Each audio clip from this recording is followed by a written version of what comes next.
thing. Ladies and gentlemen, you don't want to be anywhere else in the world right now because today it is episode number. Bad Shazam trailer joke. We're on episode number 89. I didn't know what that was. I don't even know, man. All I know is I just punched a dragon. There's gotta be a way. Like every time I hear it now, I'm just like, I can't stop thinking about Evan. He cursed me. I just punched a dragon. This is our Shazam Fury of the Gods review. Do you prefer the Khaleesi's joke or? Oh God.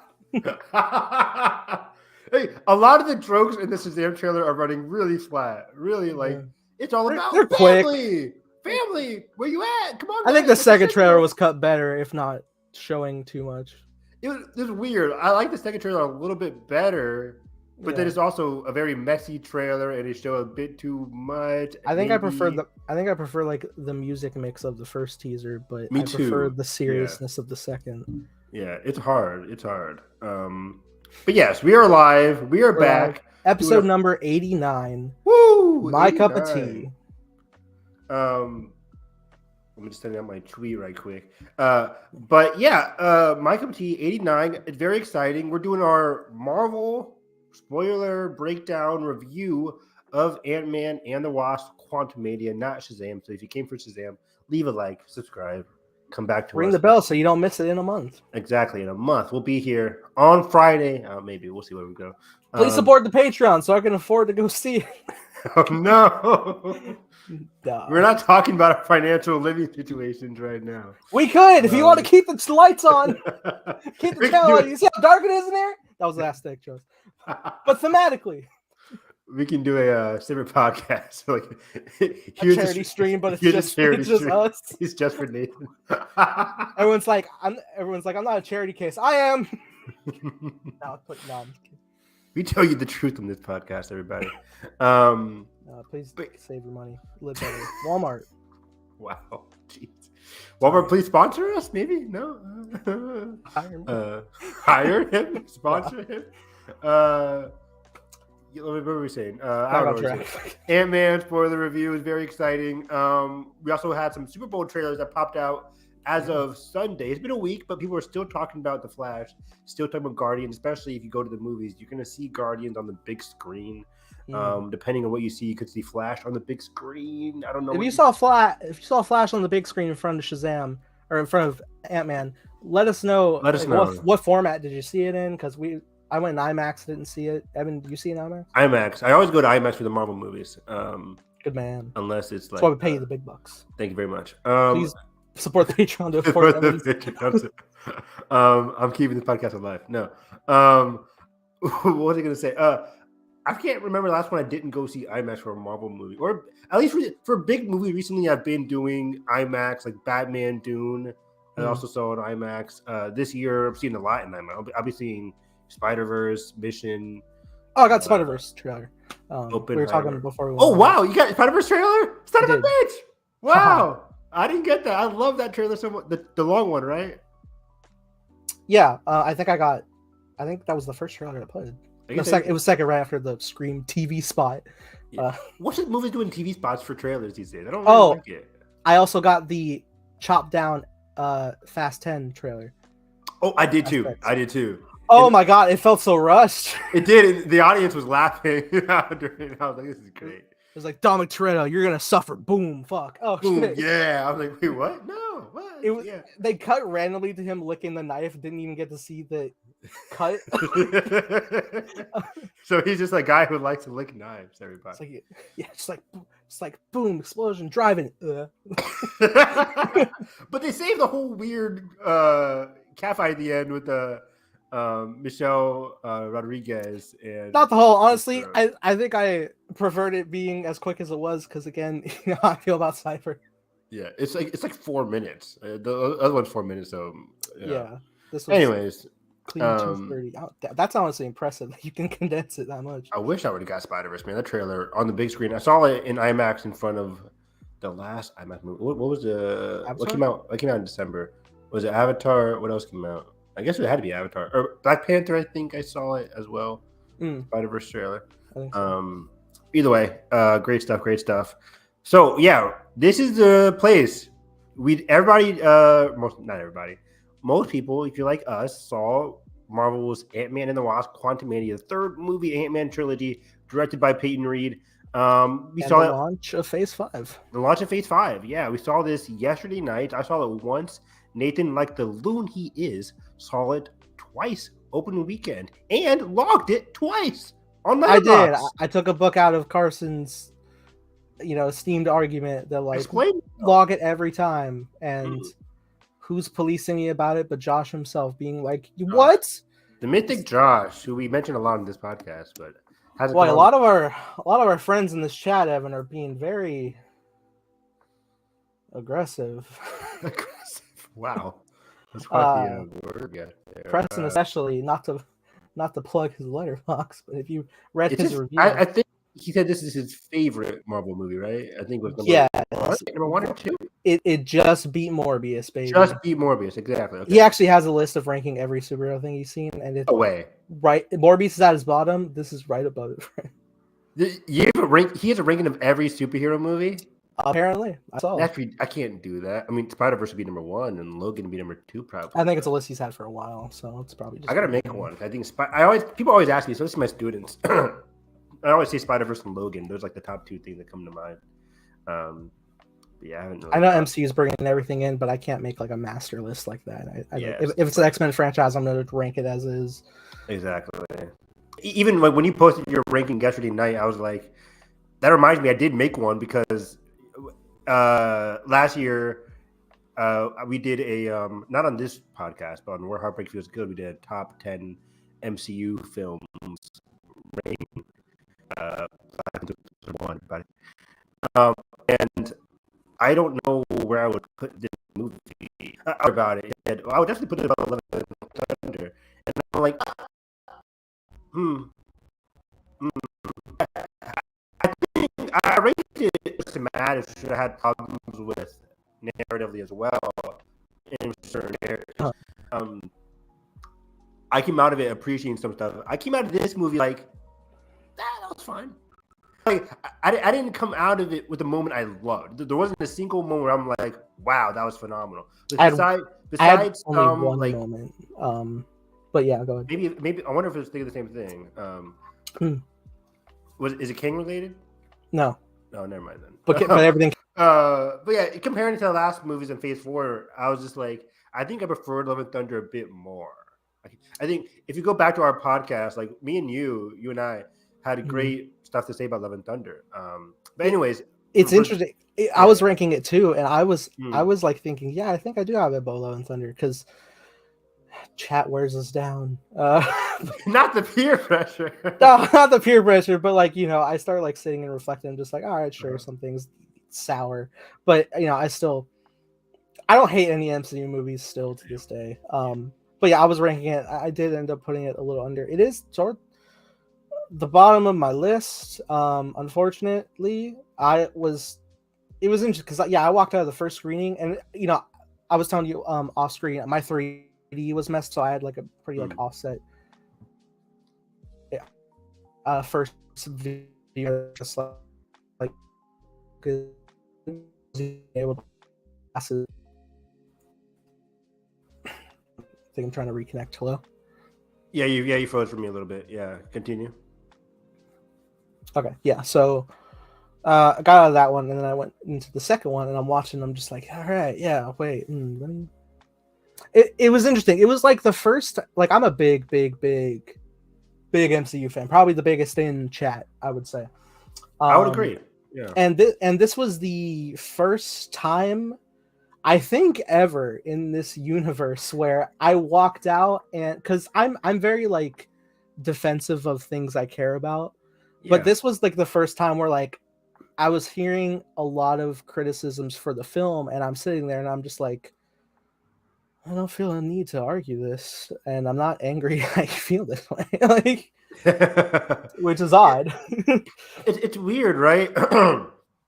We live in a world like where we get the reactions weeks earlier, and then we get the reviews the week of, and it's impossible for it to not like get into your head at point unless you you like to mute the movie on Twitter and social media. But for me, like I heard some of the bad reviews. I didn't see any of the complaints. I just saw like the numbers really. So I'm like, okay, it's getting mixed reactions. I'll go see it. It's Ant-Man. I didn't really like Ant-Man and the Wasp that much. I liked it. It's just not memorable. I haven't gone back to watch it. So I was like, maybe I'll just like this one too. Maybe I'll just be middle of the road. We'll see. And I came out of it thinking like I'm trying to grasp certain scenes, and they don't pop as much as I want to. And I told my brother like as we were driving home, there were certain scenes that like I think really could have worked, but it just didn't. It's a film that I see could get there, but just doesn't fully get there for me as a fool. But yeah, I would agree with you in terms of like there's certain moments where I just can't argue against, but there's others that I really like as well. Yeah, it was. So I'm middle of the road. It was interesting because I was going in and like, yeah, I tend to mute everything like Rotten Tomatoes related, even though people are still just like plainly like post them without any tags, and I'm just like And so I was hearing word floating around that like it was like a lower scored MCU thing, which I was like, okay, well.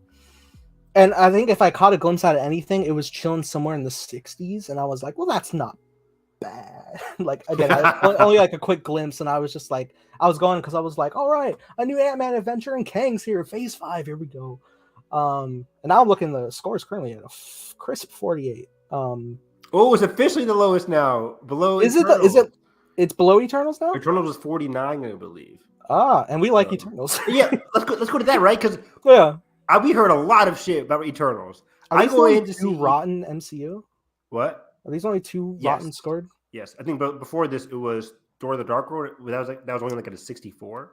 Yeah, rotten is 59. That wasn't rotten. Yeah, exactly. Like I think the lowest before that was just Thor, and that was just in the 60s, which is still fairly good.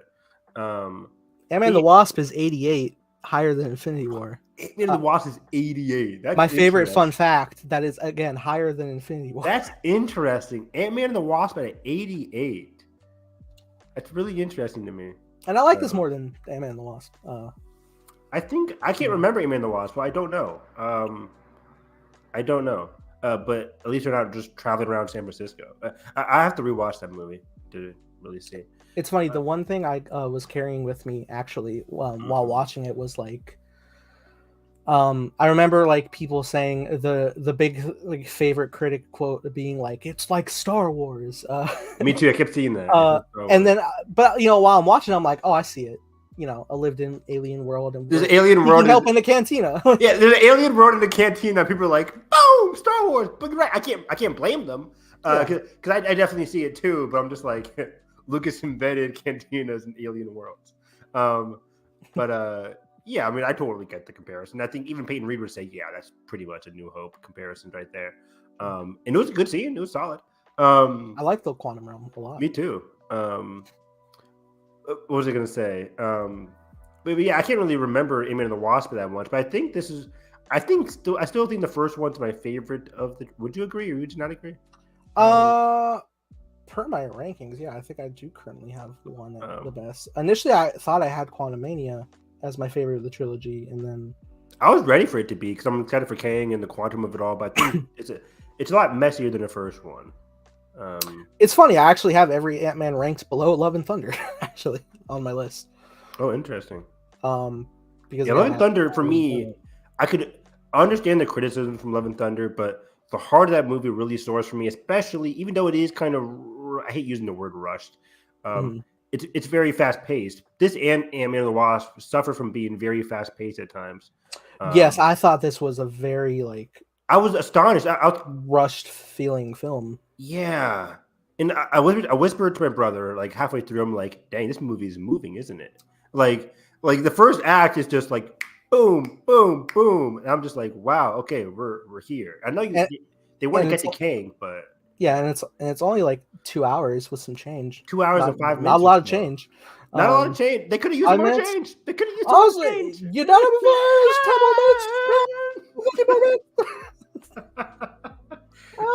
Nothing break. A couple 20 more minutes. Come trailer. Oh. You come flash. Oh. It was a fun one. This is gonna be a good episode. This is a good one. Yeah. So where should we begin, buddy? Well, where should we begin? Positive, negatives? Where do you want to go? In the beginning, in the olden days, I don't know. Where to begin? So, the spoiler review. Yes. Yeah, we're gonna dive into spoilers for everything. We're gonna get into the post-credit scenes, and everything as to such. Yeah. Honestly, I think I need to just like tackle my biggest thing. Yeah, you please go ahead. Take it away. Take it away. The trailer misled me, sir. It did.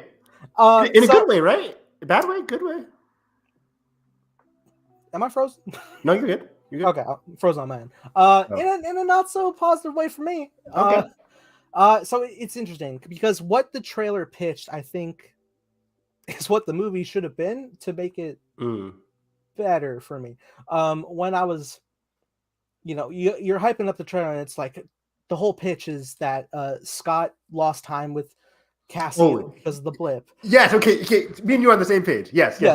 Lost time because of the blip, and Kang manipulates him in a way that like, I can give you back more time. Yes. And that's like the big central conflict. Yes. Like, here we go. And I made a whole fucking theory about it that broke instantly.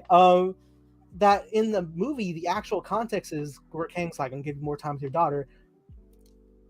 Replugging the pieces, he's talking to Janet in the quantum realm. Like, I can send you back before you left and give you time with Hope is what he meant. But that's all contained in like a 5-minute flashback and is not the big central conflict. It's just like, Kang is bad though. And it's not the overarching thing. Which shocked me because I'm like, one of the biggest things going in, I was like, I can't wait to see this scene confronting Scott and Kang's first meeting. Like, you're an Avenger. I killed you before, all that stuff. And it feels fairly lackluster because he's just full evil. Yeah. I couldn't agree more, Nathan. I couldn't agree more because even in the trailer, I'm like, you know what? The trailer was kind of weird. I think they showed. We thought it gave too much away. Yeah, we thought it gave too much away. But then we're like, but I liked how the emotional core of this movie seems to be that he lost time, and Kang's all about time and that push and pull. Even though I don't want Scott to be manipulated, I do like the idea that he's doing this for his daughter. Now, for the movie, it's all about I gotta save Cassie, which is like pretty bare bones. Like, I gotta save my daughter. Anybody would do that. There's nothing complex or deep about it. It's like, my daughter's kidnapped. I have to do this because she's kidnapped. Okay, but then, I care about Scott, so I care for his struggle. Exactly, and then which was pretty basic, right? Like, okay, great, save his daughter. I'm rooting for you, buddy. But the idea that they could have gone more, which is a lot for what I want from this movie. They could have gone deeper into what you're saying. Where that's okay. Yeah, interesting. Preston's has like a high octane negativity. It's great. But for me, I agree completely with you. I think they could have gone deeper into why Scott is doing this. And the first act of this movie is talking about how Scott is such a big hero, and is referencing everything that happened in Avengers movies, like how he saved the world. And I thought it's leading up to what you just said in terms of, hey, I did all this great stuff, but I lost time with my daughter. And the movie is trying to say that in terms of like him and his daughter Hope, like not being in touch. And I'm like, okay, we're getting there, but it just doesn't really fully go there in terms of like, I lost time with her, and this is why I must do that. It's just like, hey, we're not on the same page, but at least like we love each other. Like, their dynamic, I wanted it to be the big heart of this movie. And I do like Cassie, and I do like Scott. I think Catherine Newton was fantastic. But their dynamic was supposed to be the heart of this movie, but it could have gone deeper, and it could have been a lot better than what it was. I like their relationship, but like you said, I think it could have been more complex and more interesting, especially in comparison to Kang. Because Kang and Scott didn't really have a good... how do I explain it? Like a good back and forth, like I was expecting. He was just basically a nuisance to Scott or to Kang. Scott was a nuisance to Kang, yeah. Yeah. And I had a big excitement for that because going in, like Feige in interviews was saying, like, I feel like he said that he feels like a big positive thing with exploring Ant-Man in this greater universe is that he's very much an underdog. He's like not someone you suspect. Like he was like you said, he was the reason that everybody was able to come back. So him kind of being like an unexpected actual like threat against Kang in his plans would have been an interesting thing, which ultimately kind of just built up to the ant army coming in. I like ants. After some critical deaths with some resistance people, and it's like, oh well, tad late, Henry. Henry just disappears from the movie and it just comes back with ants. And I'm like, okay, good. Now, granted, I didn't think it was like a complete like surprise. There's ants now because I mean I did catch like they fell down with everybody when they got sucked in. Yeah, I could see the seeds. Yeah. But going back to the argument with Cassie and Scott. Yeah.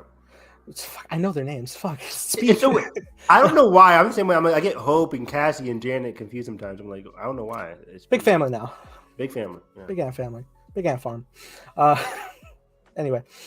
Yeah, they have like a big like again how the trailer is pitching. Like you could have explored like a big thing where like in the 5 years like Cassie, kind of like got kind of like troubled, and that's why she's like constantly like getting in and out of like lockup here and there. And it could have another thing that was promoted. I feel like was promoted in the interviews and in the trailer was like Cassie. She's been getting in a lot of trouble, and Scott kind of has to deal with that because she's a mere version of Scott. And that's one of the best like parental things to explore is like don't become my mistakes. Exactly, and it kind of it's relegated to a joke. They're literally sitting in jail. He's like, 3 times for you. I found that charming. I found that a little charming.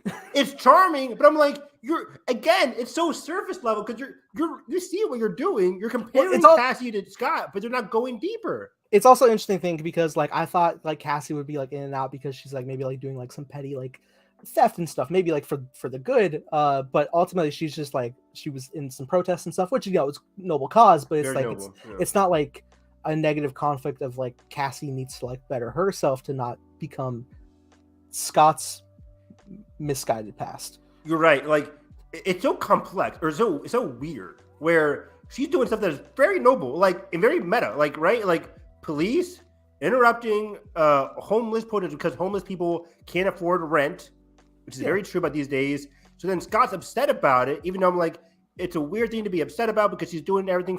She didn't really do anything wrong. I mean, she just got arrested at a homeless shelter thing, but I think most people can agree with what she was doing in terms of her ideals. So then Scott's saying you can't be doing like that, but then everybody else in the movie was like, actually, we kind of knew and we broke her out. So it's like the whole family. It doesn't even position it as a bad thing. So it's like the mere version that Scott like that she's supposed to be like Scott. It just doesn't really work in a sense. It's like. Another interesting thing I think what would have been a fun exploration is that, if you're going to go this path with Cassie being such a noble person, I mean, she's been like such an innocent person in her young appearance in the first 2 Ant-Mans, being such like a noble hero, wanting to look up and be like her superhero father, and like, trying like all these different things like the protests and stuff, and then ultimately like building up of just like, well, now here's your time to shine as like a full-blown hero. Here's a suit, but she already has a suit in canon as we meet her. It's just weird. Yeah, she already has this. It just pops up like, oh yeah, I didn't tell you about this. I'm like, oh, okay. And this is the thing about the movie. It's just so fast. Like, I understand the movie wanting to hurry up and get to the quantum realm. It's called Ant-Man and the Wasp: Quantumania. But again, I wanted the heart of this movie, and I think the movie was supposed to be, the heart of it at least, Cassie and Scott, their father-daughter relationship. But by moving so quickly away from the Earth area right into quantum, we don't get enough of Scott and Cassie disagreeing, really. Like, there's not enough friction that I wanted. Like, I want them to have the friction for it to be resolved and then to come out better people. But the friction, first of all, isn't even addressed that much. Again, half her family like knew what she was doing, so it was tossed off as a joke and kind of like, come on, Scott, get behind us kind of thing. And then she sends him to the quantum realm. And then when they get to the quantum realm, it's automatically like, I love you, Dad. I love you, Cassie. We got to work together. Like, there's not a lot of friction besides the sequence when resistance people are getting vaporized, and Scott's like, we gotta leave. She's Here's- like, no, we gotta stay. And I'm like, Yeah, here's the that's thing with it? that. There's like two scenes. There's the scene at the dinner table, right, where she's like calling him out mm-hmm. for doing more because she is like trying to do more. She built the quantum machine, Yeah. and they have the argument at the table, but it's immediately followed up with like, "Hey, I built this," and it's like, "Oh, I'm so proud of you."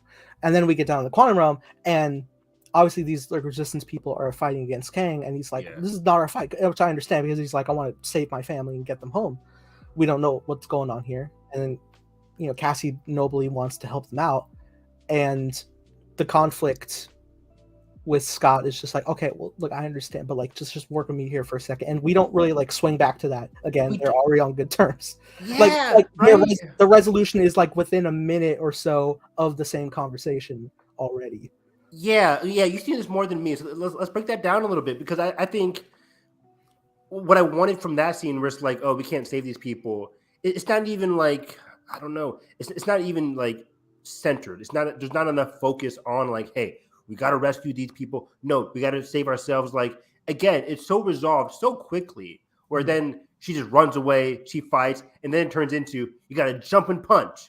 It's like, it turns into a father-daughter teaching moment instead of just like them grappling with the friction that was supposed to be there. It kind of, again, it just gets erased. And I'm like, I like this thing. I like the chemistry. Catherine Newton and Scott Lang. I mean, Catherine Newton and Paul Rudd have great chemistry, but their friction, their dynamic, I'm not really feeling it so much, so that when the movie is towards the climax and we get like the heroic scenes of them working together, it's not as euphoric because I didn't get the early friction. I don't get the like the group up, like, yeah, now we're together kind of moment. It just felt like, okay, now we're together, now we're fighting as a family. Yeah. It just it felt too fast. Yeah, another like thing adding to like the rushed style of this movie. A big thing with superhero films that I love are suit ups and like the reveal of a new suit, and it's always fun. I agree. As far as like Scott and Hope's suits, they're new. It's fine. We've seen them many a times with different suits, so it's not a big deal. But like, this is Cassie's first suit. This is interesting. But like, out of nowhere in the conflict, Scott turns around, she's gone, and she's already running on the ground, pops up, and it's like, here I am. No gravitas, no gravitas whatsoever. I mean, I know it's another basic Ant-Man suit that's purple, but it's like, you're Cassie. You've been here since 2015. Character-wise. Yeah, that's a good point. Like, character-wise, she's been here since 2015, but this is a new Cassie. Like, this is an older Cassie. Even to the regular audiences, we were attached to Cassie as a kid a little bit, and then even in the Wasp a little bit, but she was never the focus outside of the first one, where it's like, I gotta protect my daughter kind of thing. But in this one, she's brand new. I wanted the movie to focus even more on Cassie, which is what I was saying. I wish the movie had some Cassie alone scenes. Like, maybe there's a deleted scene of her at the protest, or maybe there's a deleted scene of her just with Scott or something. But I wanted some Catherine Newton solo scene, but a lot of it is just her with Scott Lang. Just being like, I gotta protect you, Cassie, and saying, I love you, Dad. Again, none of that friction. And Cassie isn't given the focus that I think she needed. I think she needed a little bit more focus going into like a suit reveal, or going into more of her issues that she had with Scott. Because it could have been fine where she's like doing rebellious things, but deep down inside, she's always loved Scott. I think that's what they were trying to go for, but it doesn't really connect. It doesn't really hit emotionally. Yeah, so in terms of adapting Cassie, because you're moving up in age older, we know Marvel can do this because they've done it with Monica Rambeau. They aged her up. They developed her into her own being and her own like functioning place. We watch her get superpowers, and also like we established that she has some family conflict with Carol, which we will explore in the Marvels coming up. But at least we have an establishment of like a conflict that isn't resolved, and we don't know what's going on. It leaves the door open for greater stories within this personal character's setting. It's not like the grand like, oh, the Kang is coming. It's like, it's about the family and stuff. So we know Marvel can adapt this properly. Yeah, I agree. Like, Marvel is aware, and they have the ability to like slow down and give us what this character is like worried about. Give us a scene where we can get into their vulnerabilities. Even one of my lesser known favorite movies, like Black Widow, one of my memorable scenes from that movie is when the movie slows down, they go to the cabin, and we get a great scene between Florence Pugh's Yelena and David Harbour's character. I forget his name now. Where they're just sitting on the bed and she's talking about like what she's nervous about and like how she just wants this family to stick together. This movie, I think, didn't really slow down for me. It was just a lot of action sequences. It slowed down during my favorite scene, which was the King and Janet flashbacks. I really love that kind of stuff. I really love that stuff. It felt very Star Wars-y, and it slowed down where they're just sitting on a rock talking about their hopes.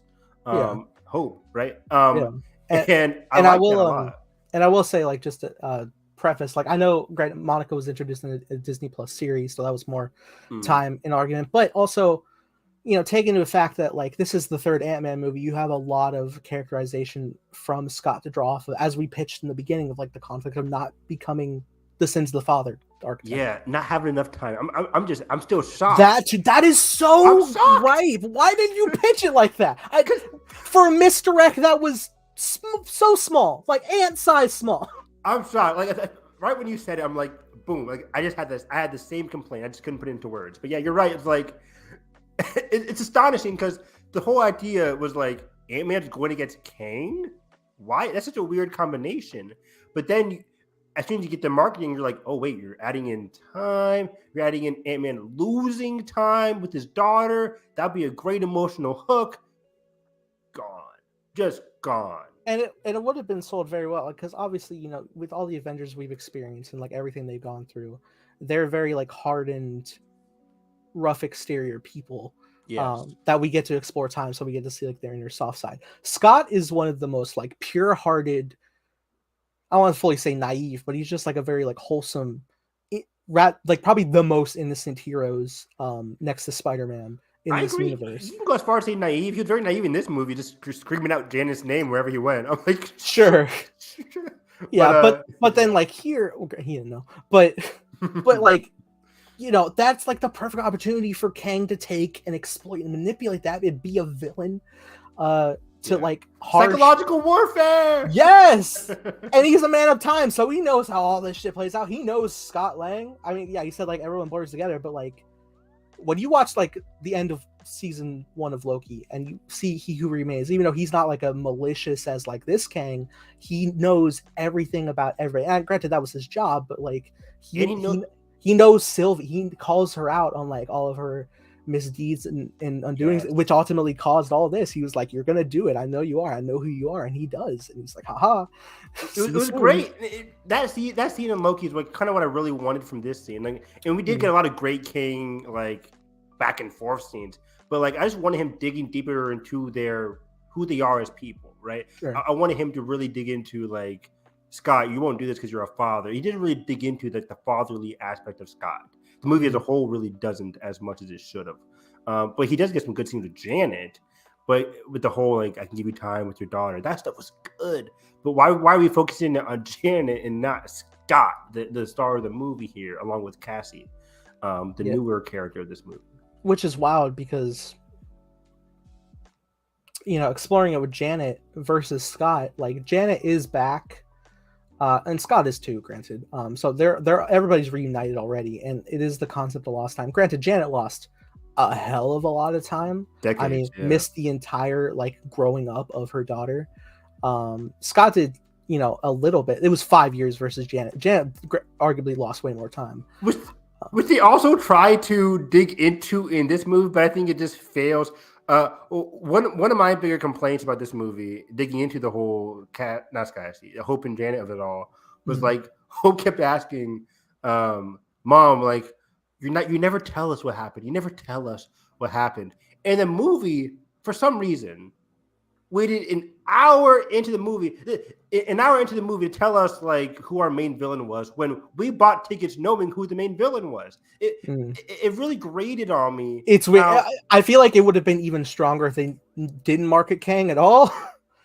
Probably, which is kind of hard because he's like the main villain. It is. You have to. But I was driving home thinking like, how can I rewrite this so that it just felt better? Because the first hour is like, you never tell us what's going on. You never tell us what's going on. Mom, what secret are you telling?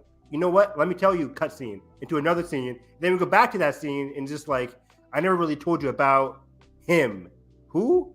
Him. Which is him. Even more odd. He. Like, so many pronouns. Which is even more odd because like even if you went in blind and you didn't know Kang was in this movie, he's in the first minute.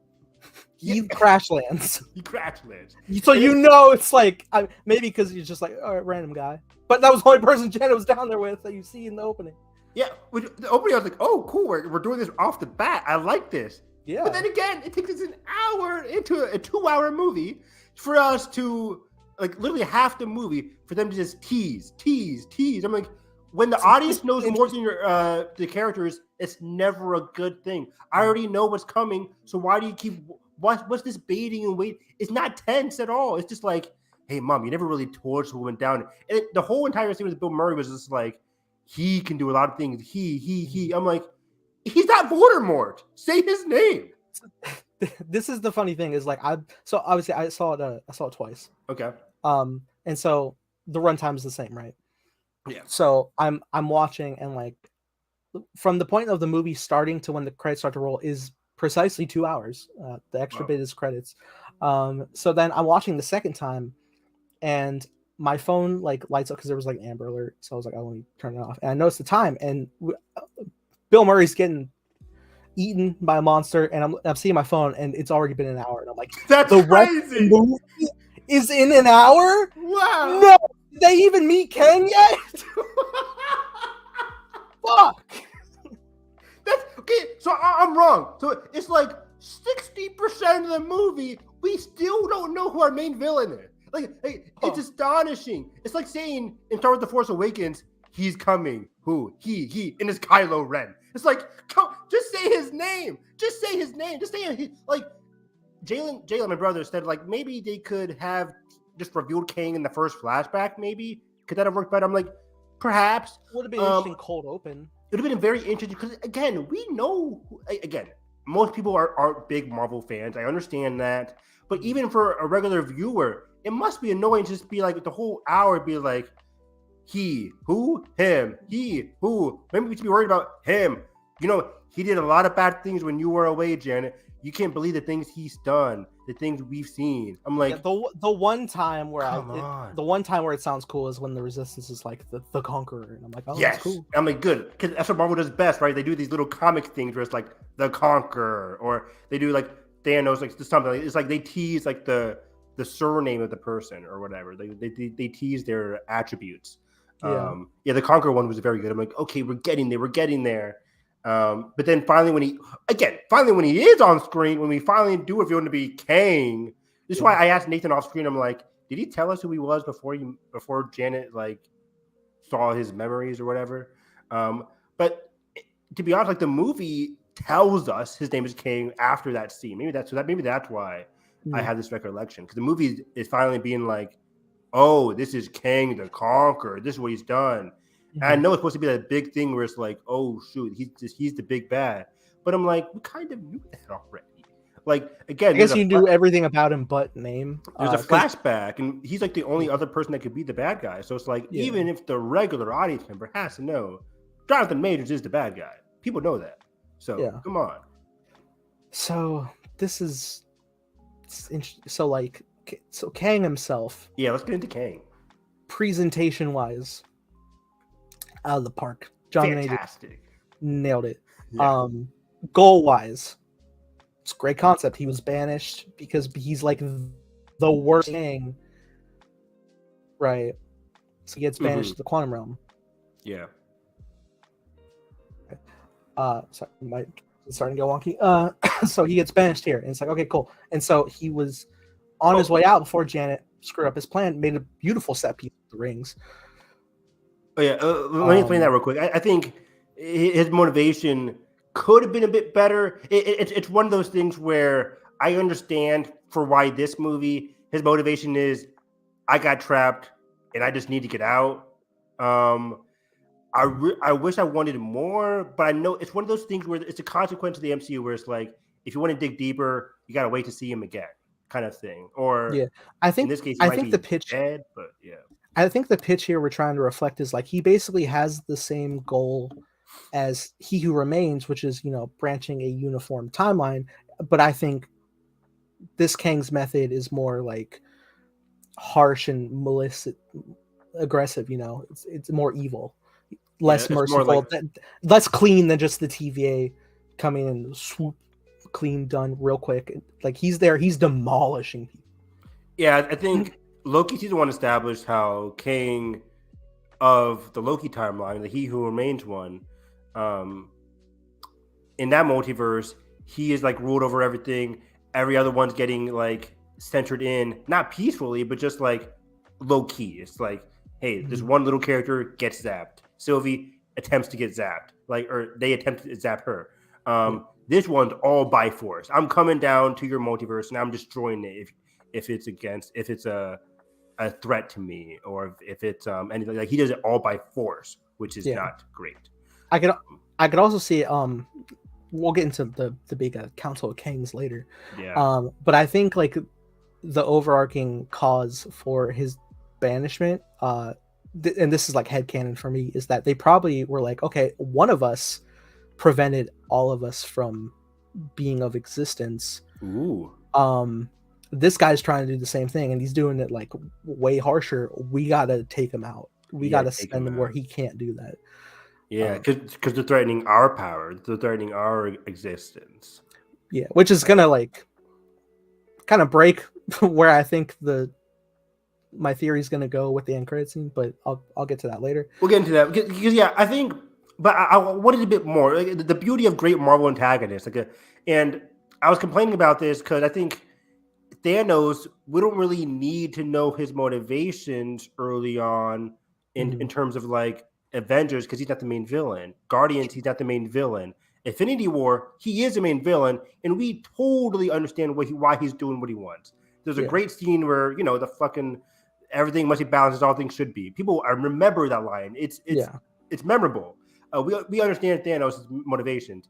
He's humanized in a very we see it why we see he's a sadistic person, but we understand how he is, and we see the emotions and connections he has. He's not like he loves in the wrong way, but he does love, and he has caring. 100%, which is one of my favorite parts about Infinity War. Really understand what he wants, and there is a little like seed stone of when Kang is monologuing and like yelling in one scene where he's like how much he's lost, and I can imagine like exploring the different things, like maybe in like the time of Ravonna from Loki, who hopefully I totally thought about that too in terms of like things I've lost. I'm like, oh, love, maybe.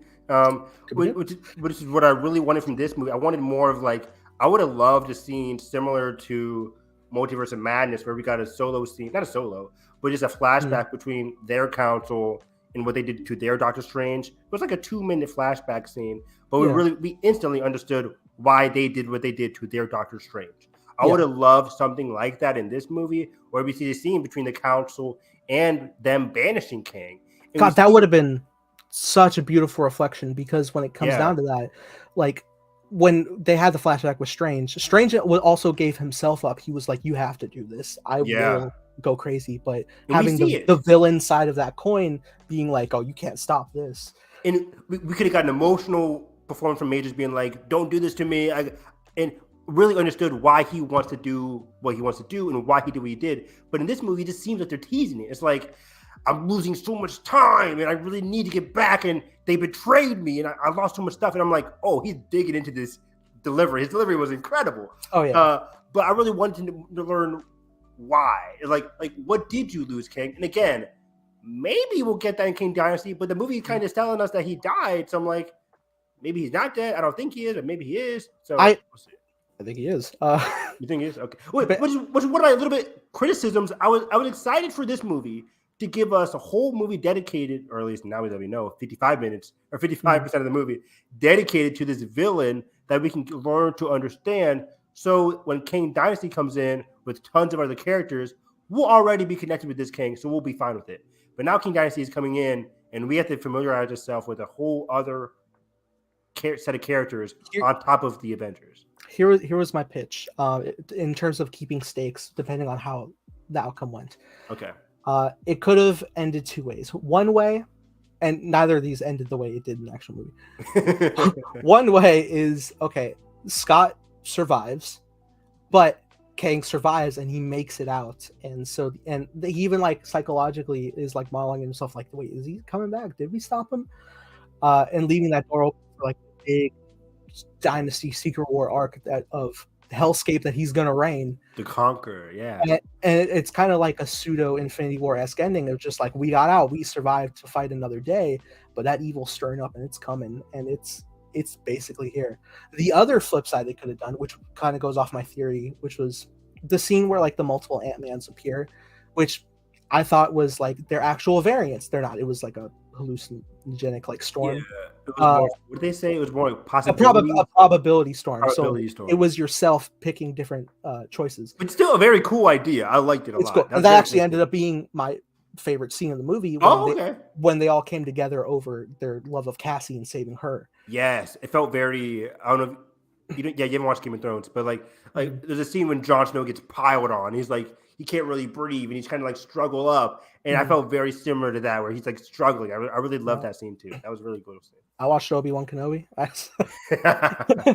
But ultimately, if things had gone that way and there were actually variants, my theory was pitching that of probability if we like stuck down to like two Scotts, our main one and this variant one, and it ultimately comes out that how I would have it go is the variant Scott stays behind to fight off Kang so that the others can live on to help save Cassie, and ultimately sacrifice, we both have to lose. And so if Kang does die in that moment, it's still important because it took another Avenger's death to ensure that it happened. So it creates a deeper stake. So when the variants come again, it's not going to be a clean cut and dry battle.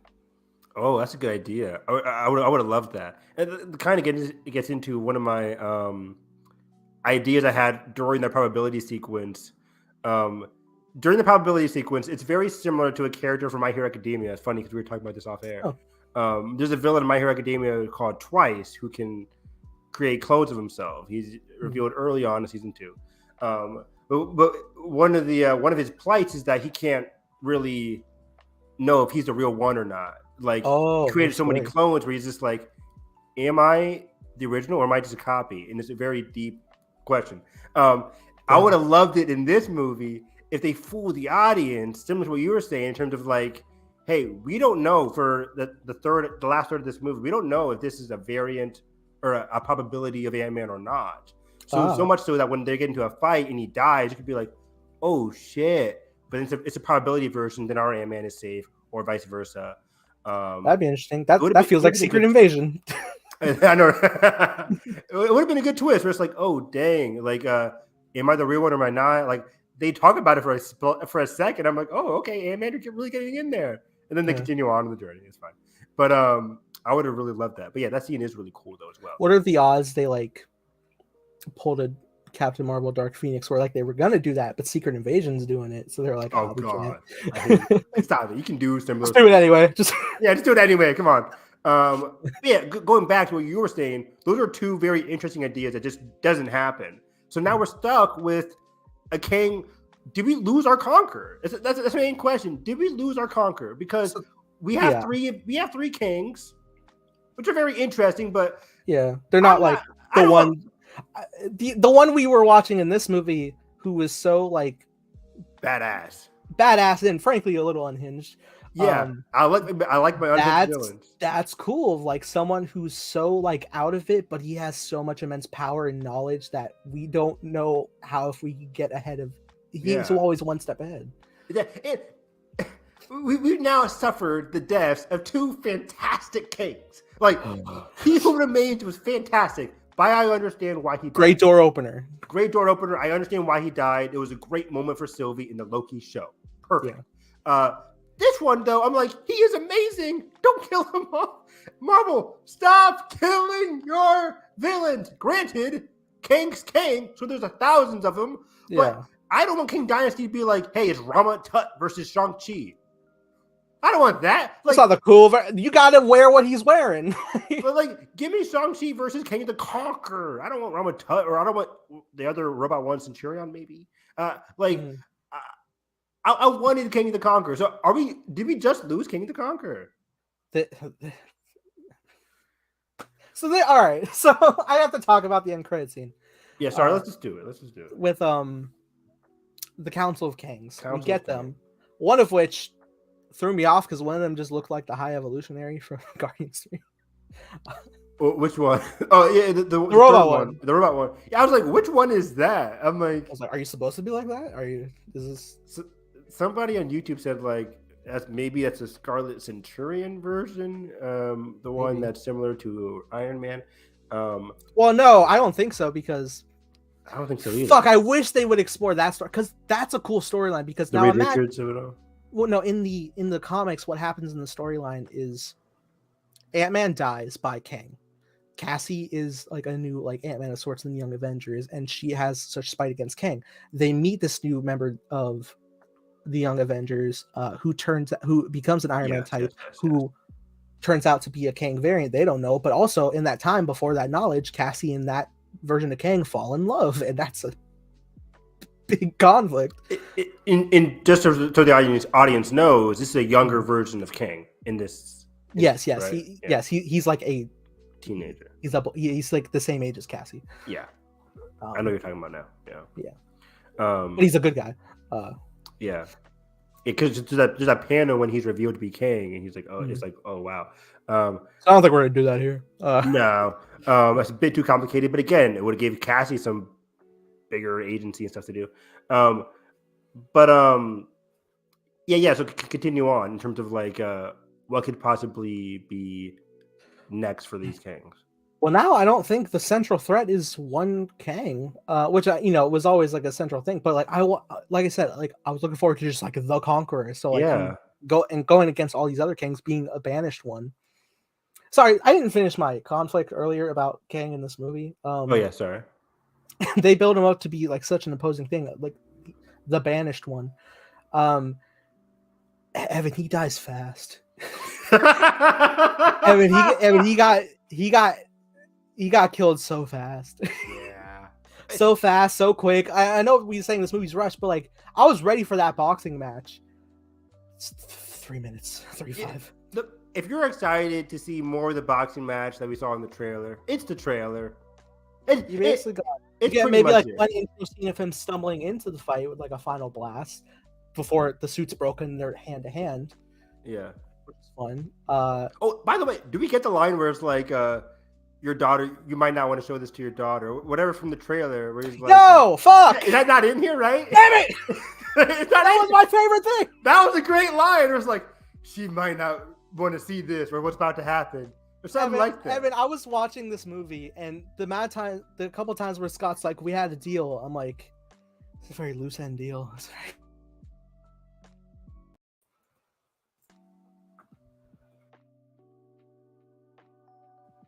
I froze. Hello.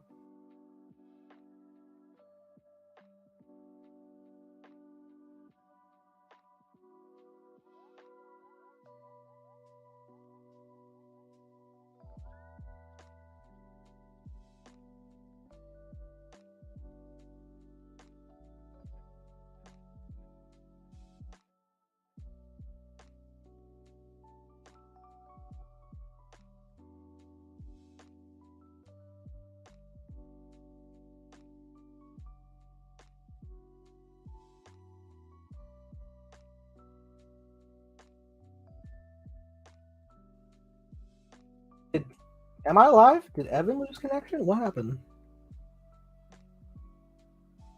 Sorry, folks. I thought I was frozen. Evan was going.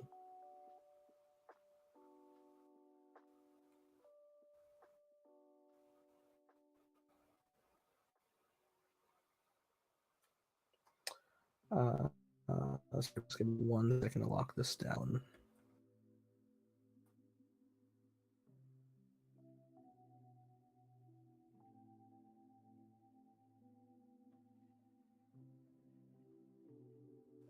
Okay.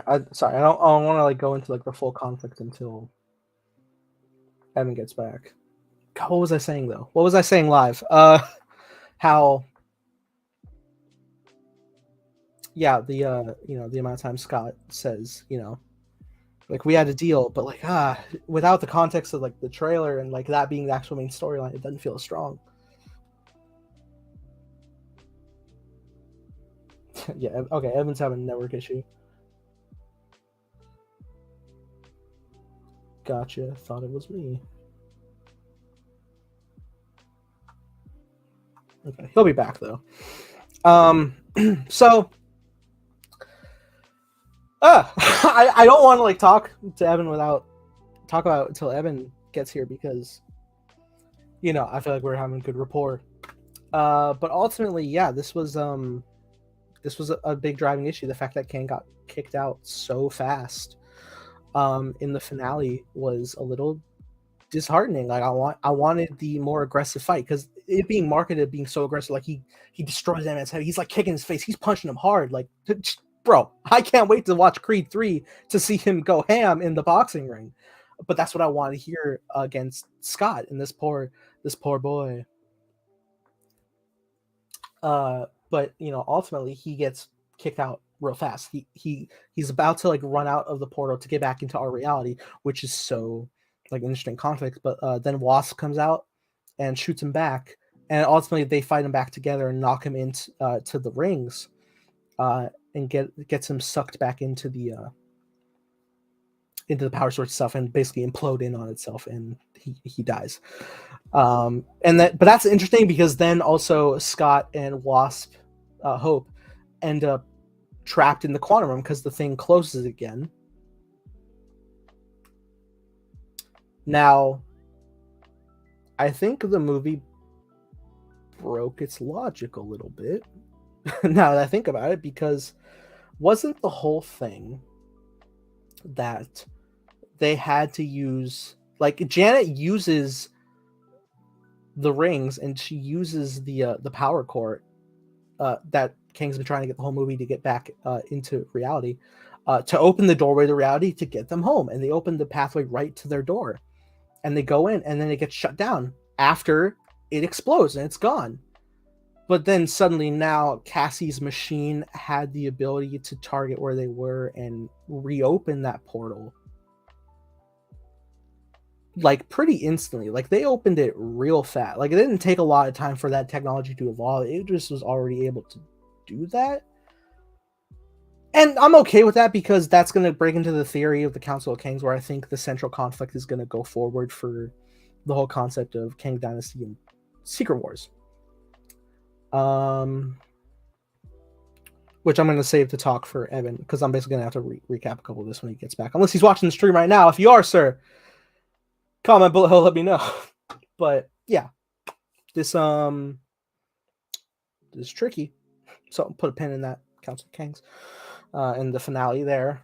Overall, though, let me talk about some positives real quick. I love the world. I thought, you know, the creature designs of the whole Quantum Realm was great. I thought everybody looked really good. I think all the VFX looked quite good. I know it was filmed on the volume, and like a lot of people feel like the backgrounds feel a little flat.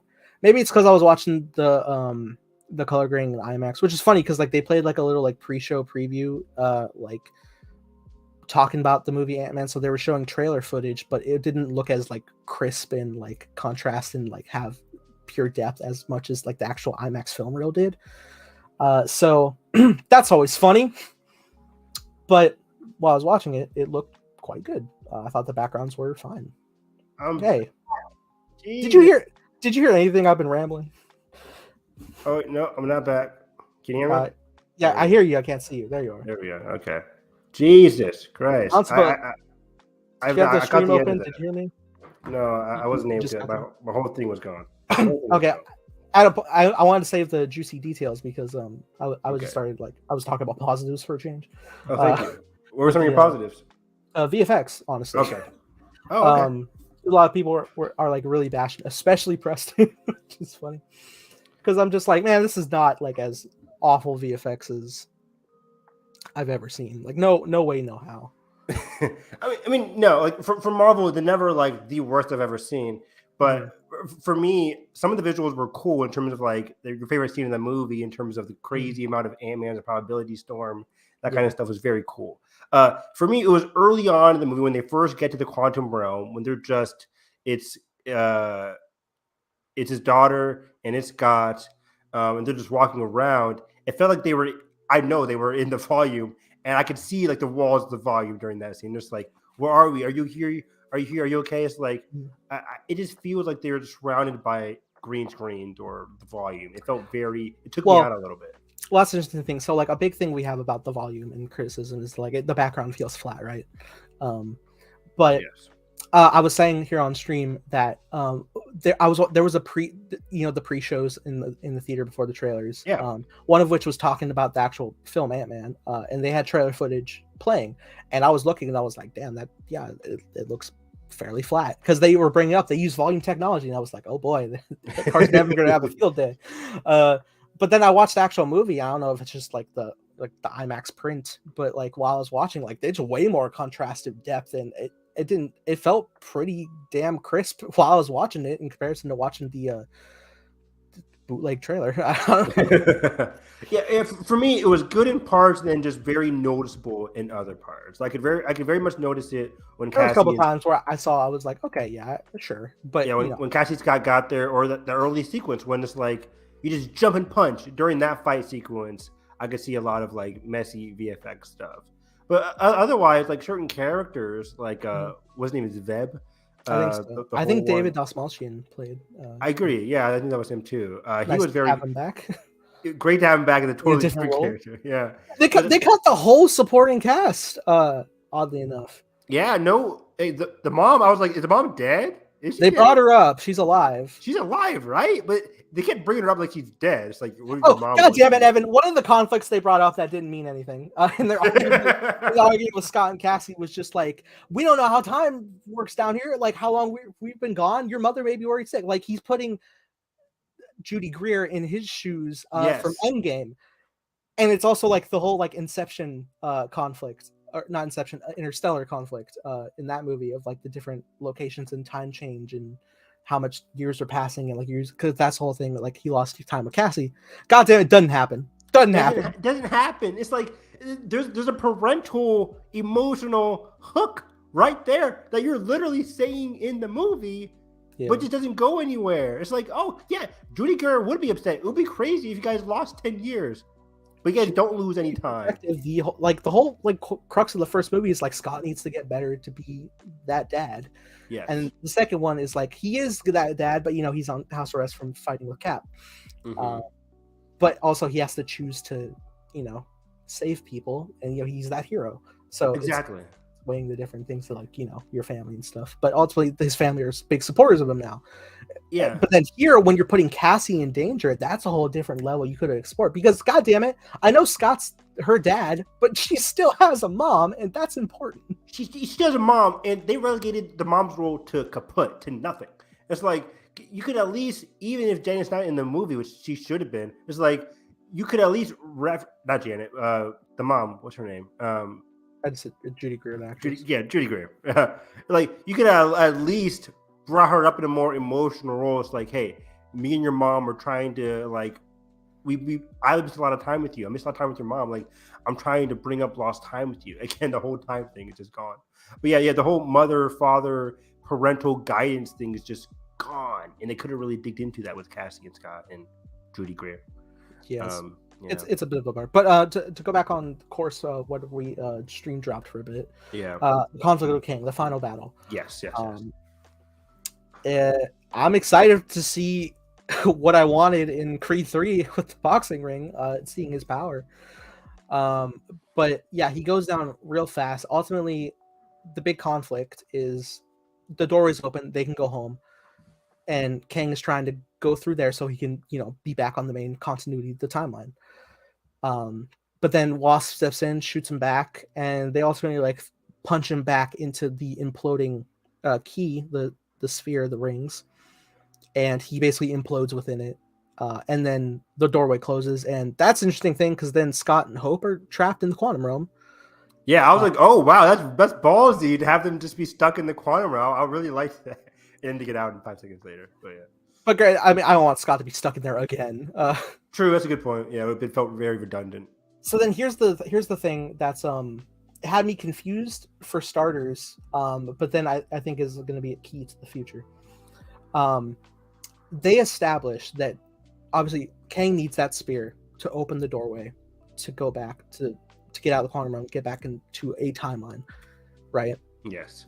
Okay, so Janet uses it to open the doorway to their home so that everybody can escape and get out of here, right? Yes. They do that. As soon as Scott triggers the mechanism to implode, Kang books it for that portal because this is his last shot. Which was a great scene. It's like he's Great really scene. desperate. He throws him down, he's charging, and then Hope blasts him back, and that's cool. I love that. I think the whole bit there was great.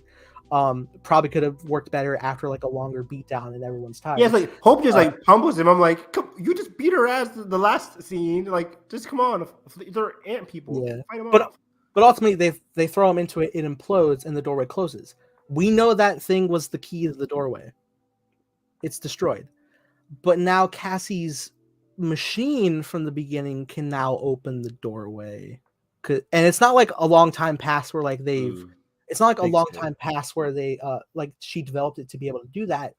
Like they're overlooking everything, and then the portal reopens behind them, like within the same scene. Yeah, good point. So that's quick. Yeah, because what you're saying basically is that like the technology supposedly developed, because early on we were like it's imperfect. The movie is trying to tell us that it's an imperfect design, and that's why it's like it's not fully working yet, but we can kind of send signals, whatever. But now, yeah, in this one, it's like maybe it was always able to do that. I mean, granted, it's how they were sucked in. So if you reverse engineer that, then sure. But it felt like they were sucked in because of Kang, or because like somebody pulled. Well, basically, like the reasoning in the thing is like Cassie sent the ping, MODOK picked it up, and they got we haven't talked about MODOK. We can skip that. I was fine. I already find MODOK very goofy, so his goofy presence I was like fine. I thought the armor looked cool. His face is odd. The armor looked cool. They could have kept it at the voice. It would have been a fun callback where it's like, hey, audiences, the voice who did this was actually the villain from Corey Stoll. That'd been a fun like audio Easter egg. But to show the face, it just looked goofy. And the character, like the face being goofy is one thing, which was just weird. It felt like Spy Kids or whatever. The joke's been made. But the character itself was just useless to me. It's like Darren, that's Darren. Like Darren, what happened to you? Your leg? Like they made him a laughingstock. They made him a joke. Which again, in the comics, he's pretty much a joke. But then it just ruins all narrative tension in this movie when we're having a great Kang scene. Then you cut over to Darren. What are you doing, Darren? And then to supposedly give him an arc in this movie where at the end he like bone rushes Kang. Says, I don't even know what he says, but he just says like, I'm not a tool or whatever. I'm not a dick. I'm not a dick. Seeing Cassie's like, just don't be a dick, man. That's fun. No, it was bad. It was bad. And then it's like, then he's dying, and we spend like 2 to 3 minutes of him just watching him like die. It's like, oh man, you were a great guy. I wish I could have avenged you. Yeah. I was like, this joke. All of the jokes fell flat. Why are we watching this useless character die? He had nothing to the movie thematically, character-wise. We didn't learn anything. And then we're just laughing as he dies. Like, his death isn't even used for an emotional context. It's used for another joke. So why are you here? All right, so MODOK in and of himself, I already found ridiculous. I thought it was cool to see just to see. I never thought we'd really ever showcase something like that. Like that is such like a wacky idea. And granted, I know Marvel's in a place where they can do whatever they want, and they have been for a number of years now. But when we get and his very unhinged characteristics, I feel like some people would be like, "Where is this coming from for this guy?" But like that's a for unhinged person. But then translated here, in terms of the death, I was scoffing, laughing in like an absurdity way. Which I think was kind of purposeful because it's just like he's like, oh, I'm dying Avenger. I don't think it's supposed to be emotional at all because everyone is just like the all right guy, like because his whole concept of MODOK is so like fucking ridiculous. But that's the thing though, like we're well past, and I get it. This is the Ant-Man franchise. It's more comedic than the other I feel like this was the franchises. least comedic of at least from the second one. Like it's not as comedic as usual. I found. I think MODOK completely makes it more comedic.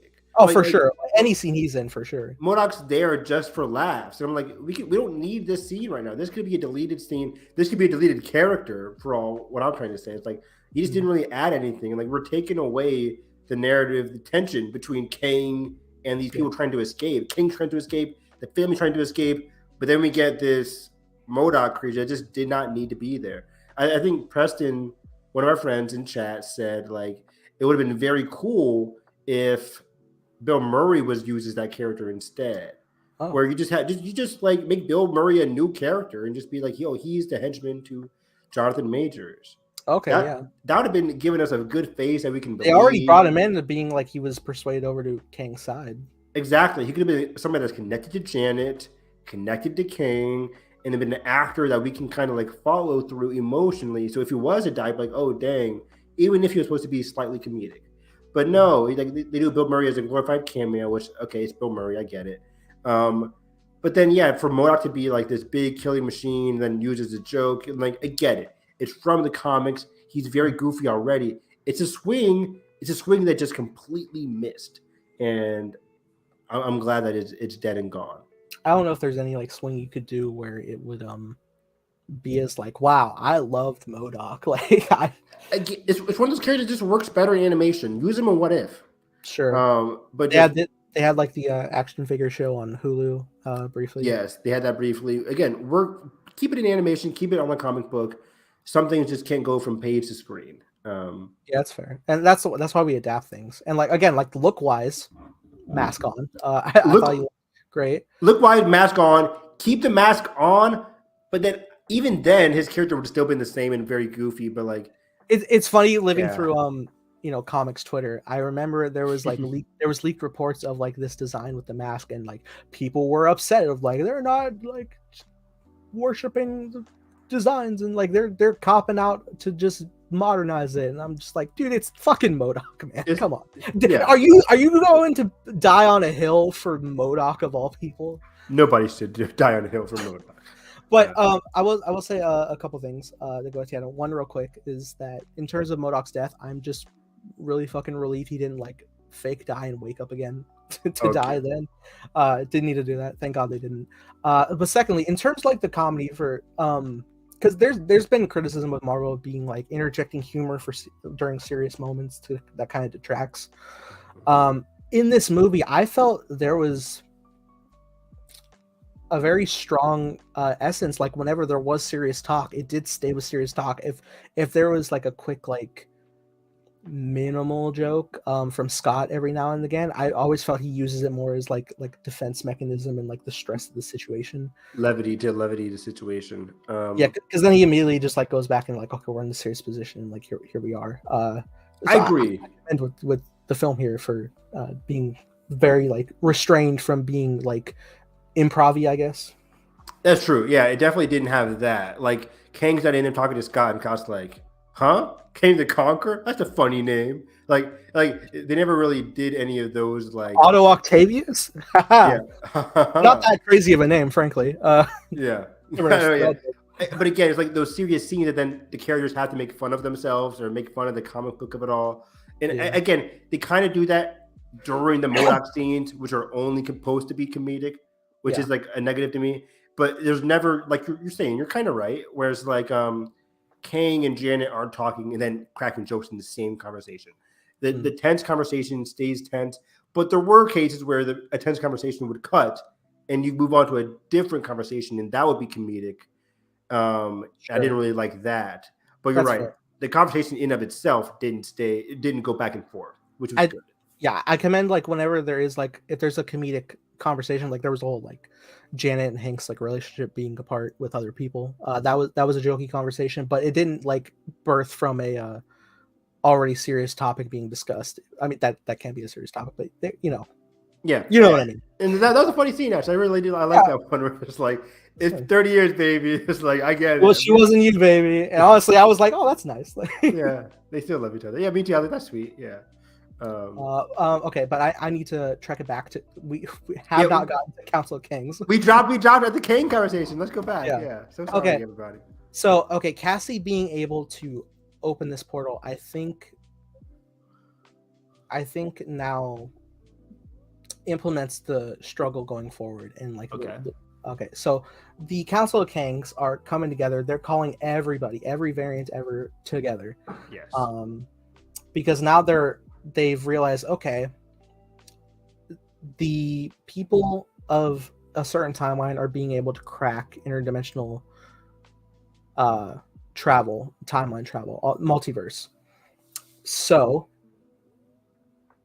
they are assembling the Kings to prevent that from moving forward, to stop incursions and whatnot. Okay. Now, I think this is tricky because initially I thought the conflict was going to be Merciless Kang. I agree. Going with every timeline. Now I think it's going to be this team of Kangs, is this the Kang dynasty?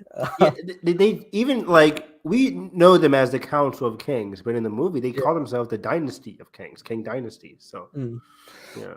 So I guess moving forward, they're going to be the main central conflict, and I think what's going to happen is like incursions are happening. Obviously, that can't happen. That's bad for everybody.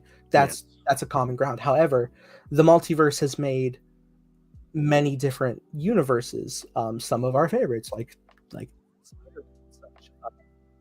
now I think the main conflict is going to be Kang's trying to reset everything back, which means the death of those universes. So now Secret Wars wise, when we get there, everyone's going to have to come together to save their respective universes to live, or at least like make it so everyone, as many as possible, can live, so that we don't have mass genocide of these characters we care about in different universes. Yeah, like we don't want the Spider-Mans to die, right? We don't want different versions of other characters to die, right? So like everybody from different X-Men we care about, stuff like that. X-Men, yeah, it's like we need all of them to come by. And of course, by the end, we know it's like this is an easy way to bring in the X-Men. Of course, Kevin's like, ha ha ha, I know how to do this.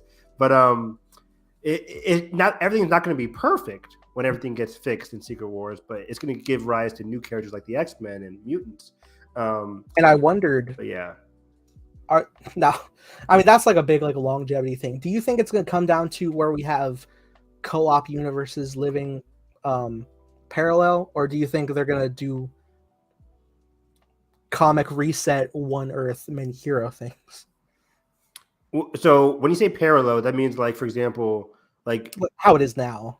Like somebody can just teleport to their multiverse, be like, and go back and forth, kind of thing.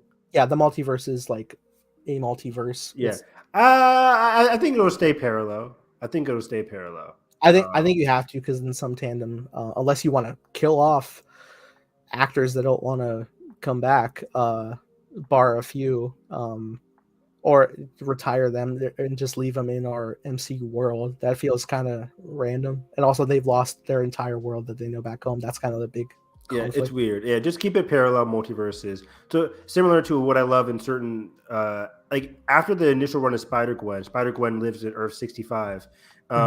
After, what's it called? Spider-Verse event, she's able to hop into Miles' universe, a la the movies, where she just has her watch and she goes into Miles and Peter's universe, goes to college there, hops back into her thing. Like she can hop back when she wants. I think that's something that they could easily do in the movies. I think they are doing that in the movie with Gwen. Oh yeah, exactly. That's what they're doing in the Sony movie, but it's what they could do in the MCU as well. Whereas they can, after Secret Wars, they can have certain characters hop back and forth. But I think they made Miles go to 616, and he lost his world. Did he lose his family? In what? Oh! In the comics. In the comics, yeah. In the comics, the Ultimate Universe went away. Oh. And he hitched a ride on like this weird dimensional rocket, whatever. Remember that? And then he gets. But then in his run, in his issue number 1 of the other one, like when he's back in Peter's world, he still says, "Hey, Dad. Hey, Mom." So like, or at least his dad's alive. I don't know about his mom. Are they different people? Like, no, is it a different Is it a different history? Or were they brought over? I think they're just brought over. It's very confusing now that I'm thinking about it, but it made sense when I was reading it. I think I'm working off of my movie logic because we're asking about the yeah, movie. it's hard, but Because with variants, they're their own beings. But there was like a Marvel, because everybody knows like Miles Morales was born in the Ultimate Universe. Then we had Into the Spider-Verse happen. Oh no, we had Secret Wars happen in 2018, and then in 2019 or 2020 when Miles Morales got rebooted, the run got rebooted. He was back with his family, and I forget how that happened now. But read it still because it's very good. Anyways, hopefully that's something that could happen in this universe where it's just like just parallel. You don't need to destroy like the Ultimates. You don't need to destroy all that. Just keep everything parallel. Yeah. That way, like you can always bring in Tobey Maguire if you want to. Yeah. I would hate to be like Toby is now trapped in this world, but he's going off to retire because there's a Spider-Man already. But exactly. Like, is MJ still back there? Did you lose MJ? Yeah. Are you okay with this? It makes too many questions, and Kevin just probably doesn't want to answer all that. But yeah, going back to our main issue from like 30 minutes ago now. So basically, what we're saying is that in the next Avengers movie, we're gonna have all these Kangs fighting different Avengers. Is that what we're looking at now? Yeah, maybe. Okay, now I can actually see the door opening of being like dispatching, like, all right, you can go to this universe, you go to this one, and that's like all the universes like we know, and it's like, oh snap, and like all these different things. So the big overarching, our main continuity Avengers being like, okay, we need all the help we can get. Let's bring everyone here, catch everyone up to speed, take them down. So that's a very broad stroke of very broad stroke, yeah. But in King Dynasty though. Sorry, are you saying King Dynasties where they get like multiverse characters? I feel like King Dynasty is like going to be more localized than Secret Wars. I'm sure it's going to start more localized, but I'm certain you have to branch it out, and it probably will cliffhanger because it's only a year apart between the movies. Mm-hmm. Originally, it was supposed to be the same year. Are we going to lose again in King Dynasty and then the rest? It might not even be lose again. It might just be like open door of just like the threat is still ongoing, but you know we have a chance. We have a team. Yeah, we can fix it. Yeah, we have a Hulk. Yeah, we can do this. We have the technology. We have a Hulk. What's happening? Yeah, he's in space now as a She-Hulk. Yeah. So. No, he's back with his son. Back? Oh yeah, you're right. Yeah, he is back with his son. With Matt Murdock having a barbecue. This is so weird. This is what happens in the MCU, guys. If you missed 2022 in the MCU, you missed a lot. She-Hulk was fine. It was fun. Yeah. But yeah, as far as it goes, the Council of Kings, it's disheartening not having the Conqueror. It is, right? I can't. Is he still out there? Did he just go into space between spaces? Is he even a Quantumer realm? I'm hoping he's still out there because having a council as your big bads, plural now, is an interesting idea. But to be honest, it's a swing because it's hard to get invested in a group of people as villains. Like, for example, I can't even think of the last time we had a big group as a main antagonist. Like, it's a la a Sinister Six. But even if you want to compare it to a Sinister Six, at least we got to know each individual villain prior to them grouping up. Yeah. By having a council of Kangs as villains, it just comes off as goofy. Because even the finale, even the post-credit scene was admittedly goofy. There's an Egyptian ruler. There's an older version of Kang. There's ones with wires up his head. Like, it seems goofy. It's supposed to be. It's supposed to be comic book goofiness. Now, this could have been...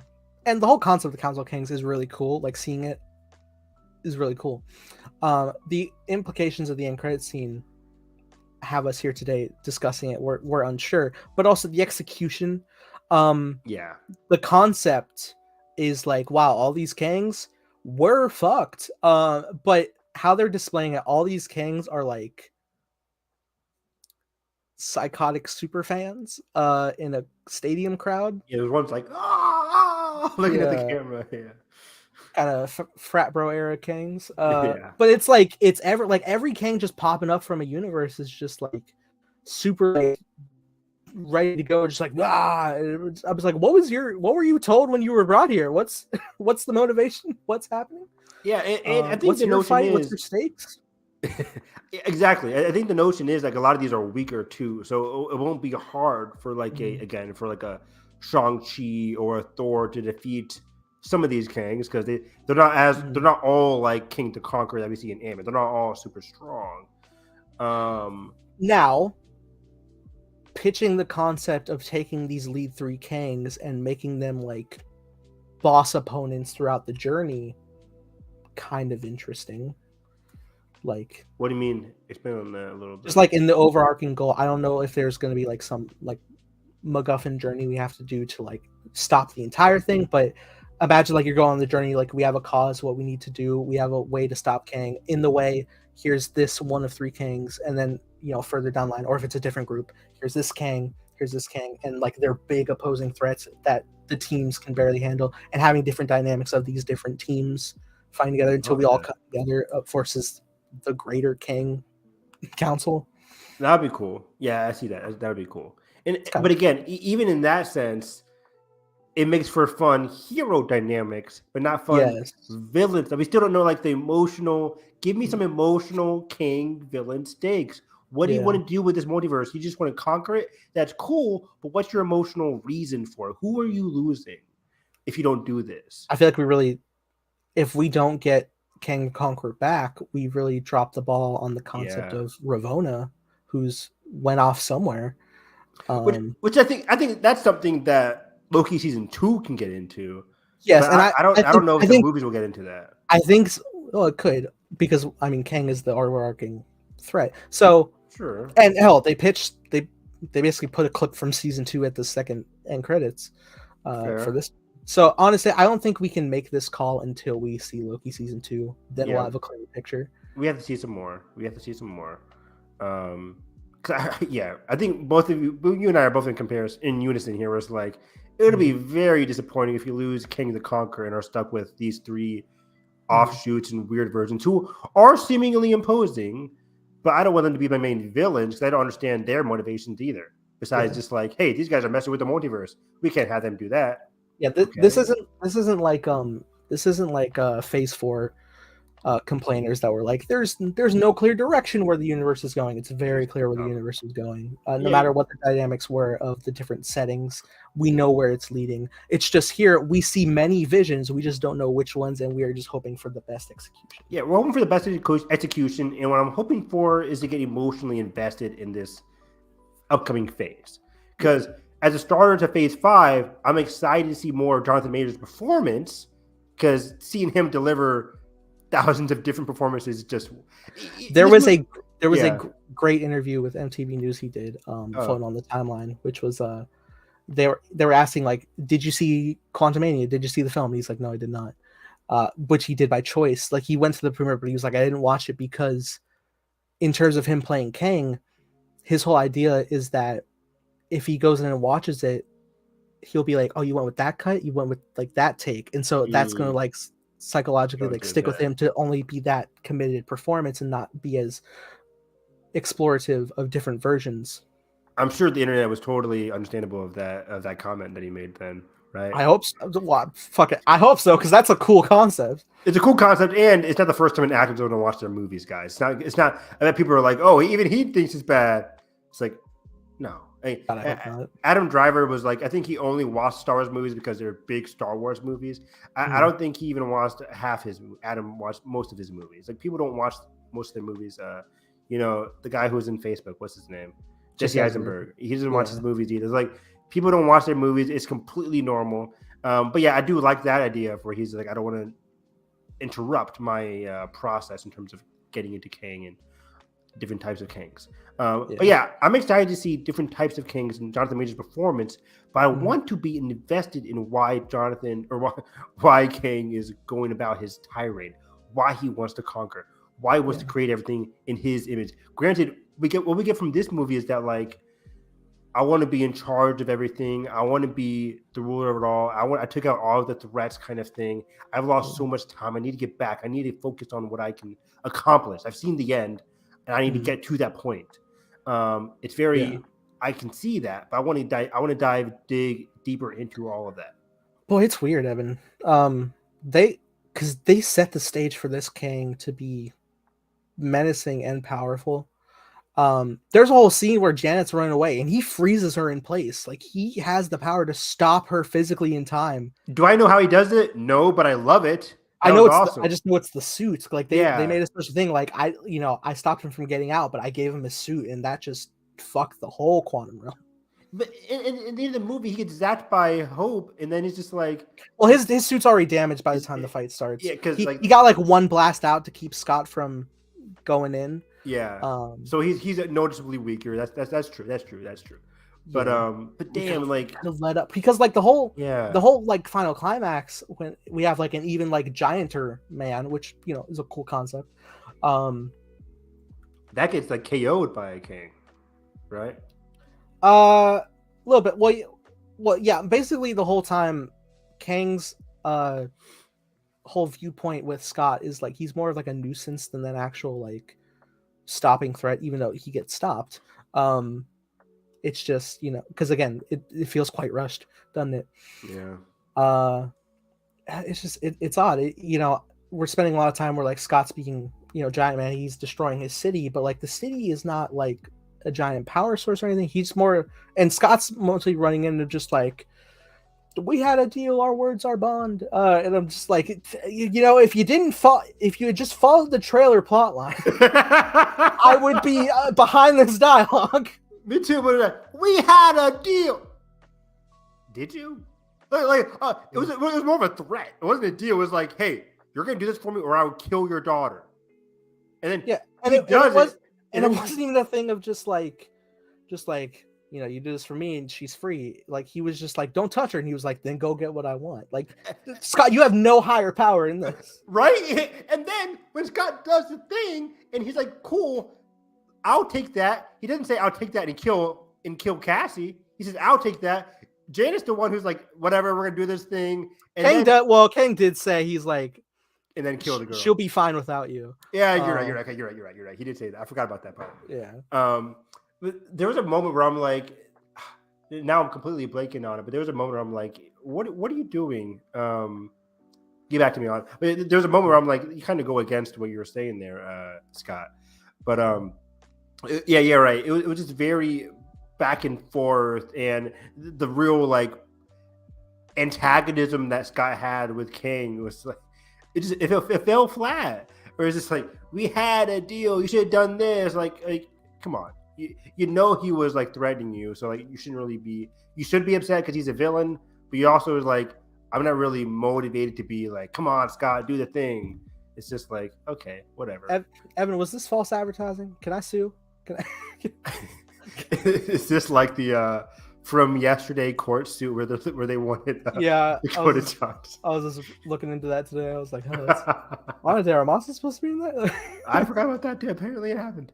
I'd be pissed too. No.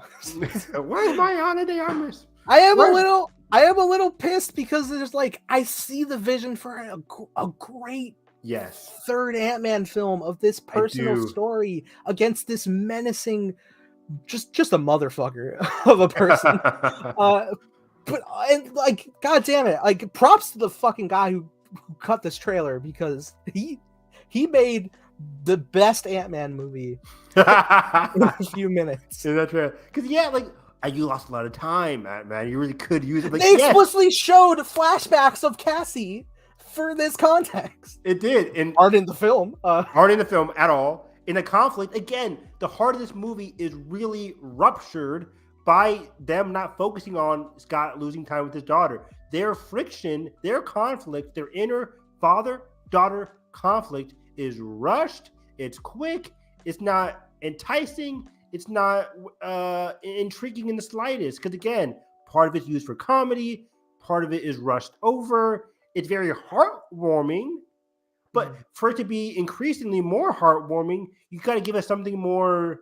You got to give us the beam before the good. You know what I mean? You got to give us the heartbreak before the heartwarming of it all. And it's just not there. Now, there is an interesting thing you could have done if you wanted it to stick the theme of the plotline with Janet. If you had like stuck with him, or if you kind of like handle it kind of like in a way of like Laurie Strode in the new Halloween movies, and like the way she's carrying her trauma with her experience with this person, because like there was a great acting moment with Michelle Pfeiffer when she is like looking into his mind through the neurokinetic connection of his chair, and she's like so just like she is like mentally scarred, like so much so that when she goes up, she's just like, I can't go back to that monster. I love that scene, dude. That's good stuff. Jonathan Majors is looking at her. I could rewatch that scene all day. It's so good because the way he plays it is just like it could have been a thing where he's like he doesn't know what he saw or he did, and he's just like waiting, like how is she? Like he's playing the Kang of it all, just like how is this gonna play out? And then one of my favorite lines again is later on in the movie. He's like, I always wanted to ask you, what did you see? We didn't get to talk about it. We didn't get to talk about it. Well, what did you see? And it's just a great stuff. It's like, there's some great King and Janet stuff. And that's a great scene too when he does like talk to her about like the idea of variance and like the timeline. And it basically is like a warped version of He Who Remains. Yeah. It's cool. It's just driving home that puppet. But like where he's telling her like there's more of me, and they stopped me from accomplishing my dreams, just like you were able to not get your dream, Jen, of being with your daughter. It's like we're getting there, and then it just like goes into chaos. And it would have been really interesting if it ultimately became, oddly enough, if like this idea of a Council of Kings was more on the side of the Avengers in the sense of like stopping this guy, of like kind of like because Kang being like of like a Highlander mindset of there can be only one, and he wants to wipe out the Kangs as well. Again, that's what it seems like, or not in terms of him wiping out Kangs, but just him being in control. It seems like he wanted to be the top dog. The other ones were like, "You can't do that." They banish him. Well, his whole idea is like he's speaking very vaguely. It's like, "What are you going to do? I'm going to win." I'm going to win. Again, this movie is a common complaint I've seen around here, where it's like it's promoting Phase 5, it's promoting the Kangs, where it's like, sure. I'm going to win. Win what? The war. What war? It's like, you'll see. And then the first half of this movie is like, you'll see who is the main villain. And then like the first half of the movie is us teasing them teasing us the villain. And then the other half is them teasing us his motivations. It's like, stop the teases. It almost feels like they made a movie centered around the idea of like the Thanos introduction scene in Infinity War, and like the dread of the buildup of like this monster and of gaining this full power. And like they stretched out to a full theatrical runtime. That's a great way of comparing it. Because it felt like they're just teasing us his abilities, teasing us his motivations, teasing us his presence. And I know, and I know Majors has the chops to surpass Thanos as an amazing 100%. Because we see it again. Going back to that scene where he's looking at Janet, he's just like, now give me the orb, or give me the sphere, please. Like we can both. But he's still playing into like the thing with Jen. Just like, I could bring you back to that door. And the beauty of it all is like you can't tell if he's completely genuine or just trying to manipulate her, or maybe it's a mix of both. Because he also wants to really get home, and he knows she really wants to get home. So he's kind of manipulating her, but he's also kind of genuine. Like, please, we can both go home. We can both do what we want to do here. Is he telling the truth to her? Is he lying? We don't know, but that's the beauty of Kang. That's the beauty of Jonathan Majors' performance is we just don't know. Evan, the more I think about this film, the more deeper of a film we can make, because it's there. Because going back, even there's another layer to like really make it even spicier. Going back to the thing I was saying about Janet, and like if you want to make her a central plot with the whole give yourself more time ideal. If you kept it the same and you made it like she got out and she experienced this horrible person, saw all that stuff. This movie's called Ant-Man and the Wasp. Wasp is very backseat.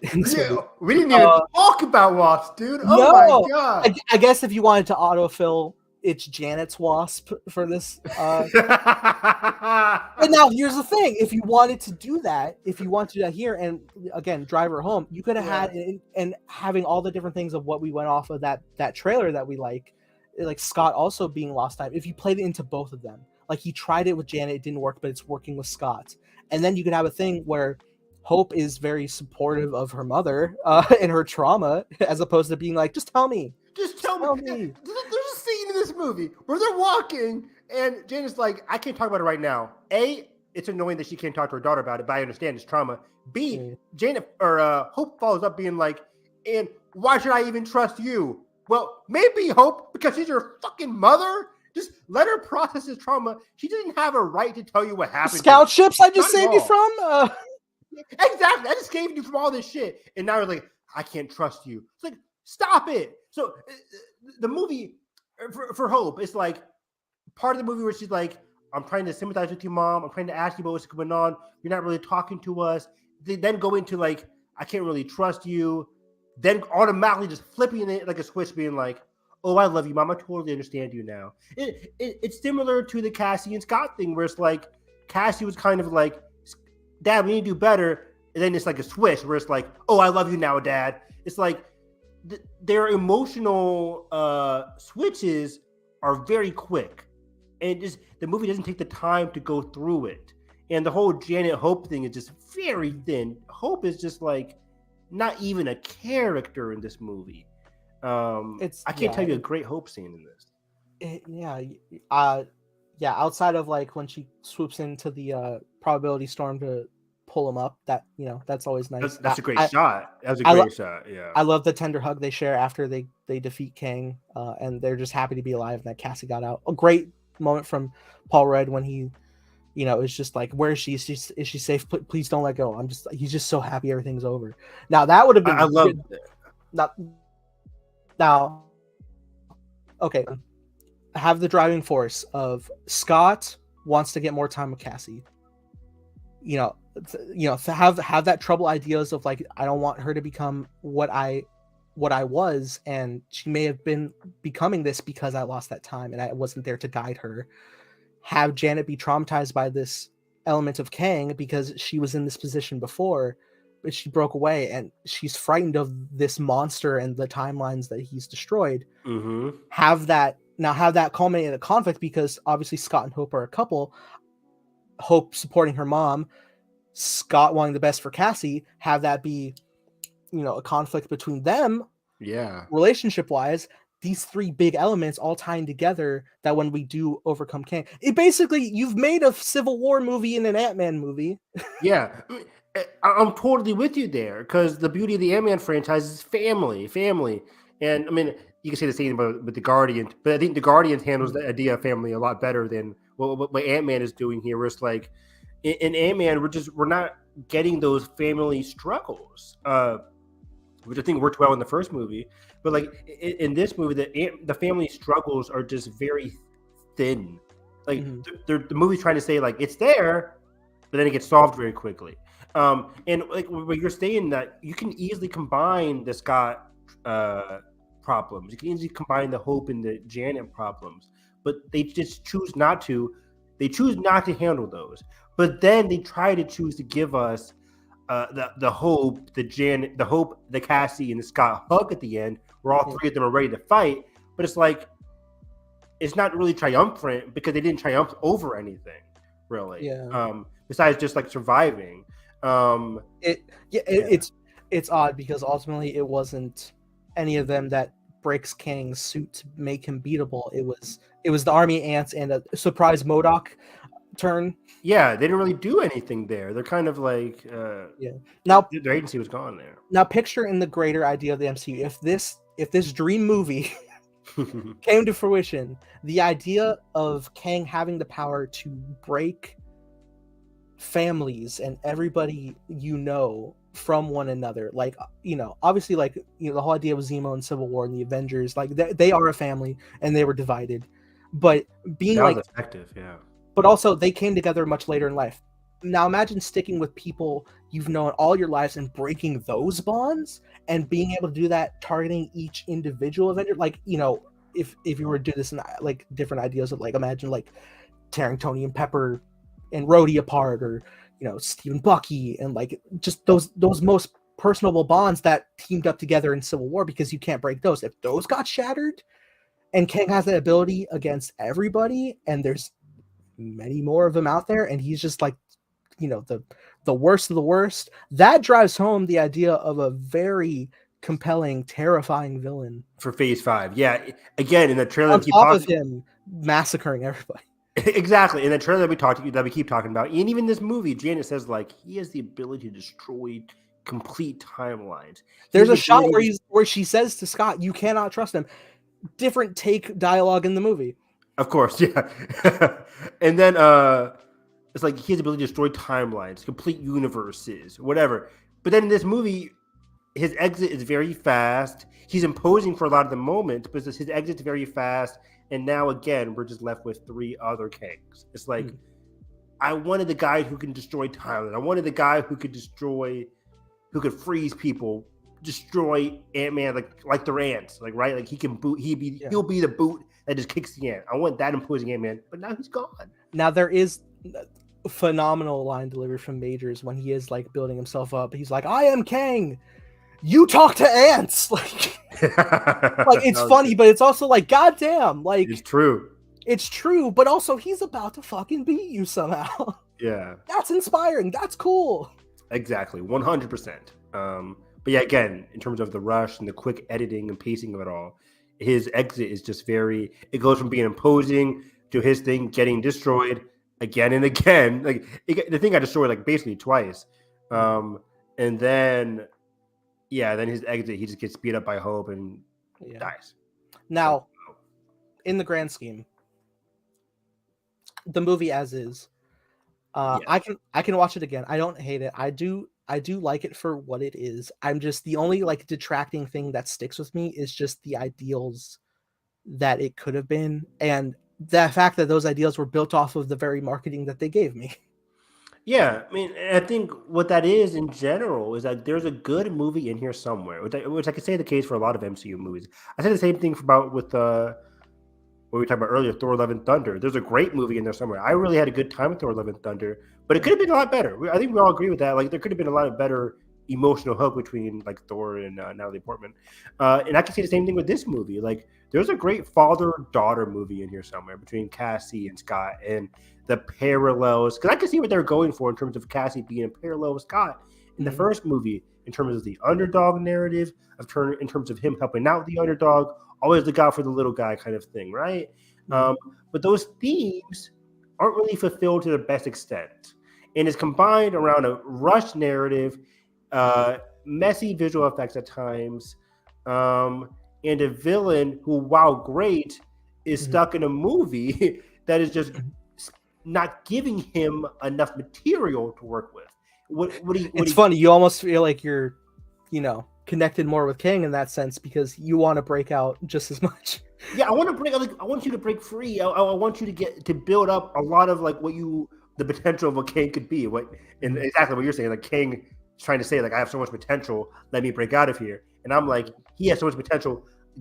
Write him enough in a way that he can be imposing in this movie and in the next one. But in this movie, he comes across as imposing, but we don't get enough of why or how or anything. It's just teases for his other variants at the end of the movie. That's what it's mostly comes across as. And lastly, also, like, I know people were complaining about like the writer Jeff Love, whatever his name is. The writer doing this also is doing King Dynasty. Right. Before seeing the movie, I was like, that makes sense, right? He's introducing Kang, and then he'll be continuing that in King Dynasty. Yeah. I never looked at his credits, so the credits aren't really like the best expansive, or it's like it doesn't give me a lot of confidence. But it's like Marvel has been known to find writers that can just surprise us, right? Like, again, the Russos are a big example of that. At least in terms of the MCU movies for the Russos.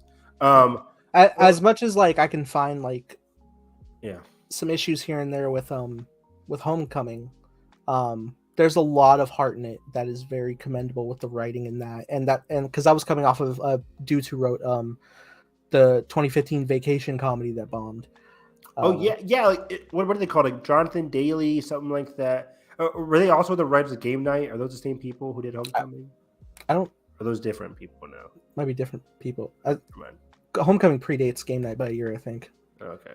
So just mean the main point here. And also, so in terms of like the moving forward, I don't know. Frankly, if you could get the screenwriter of Shang-Chi back, honestly, if we're not doing Shang-Chi 2 before then, can you?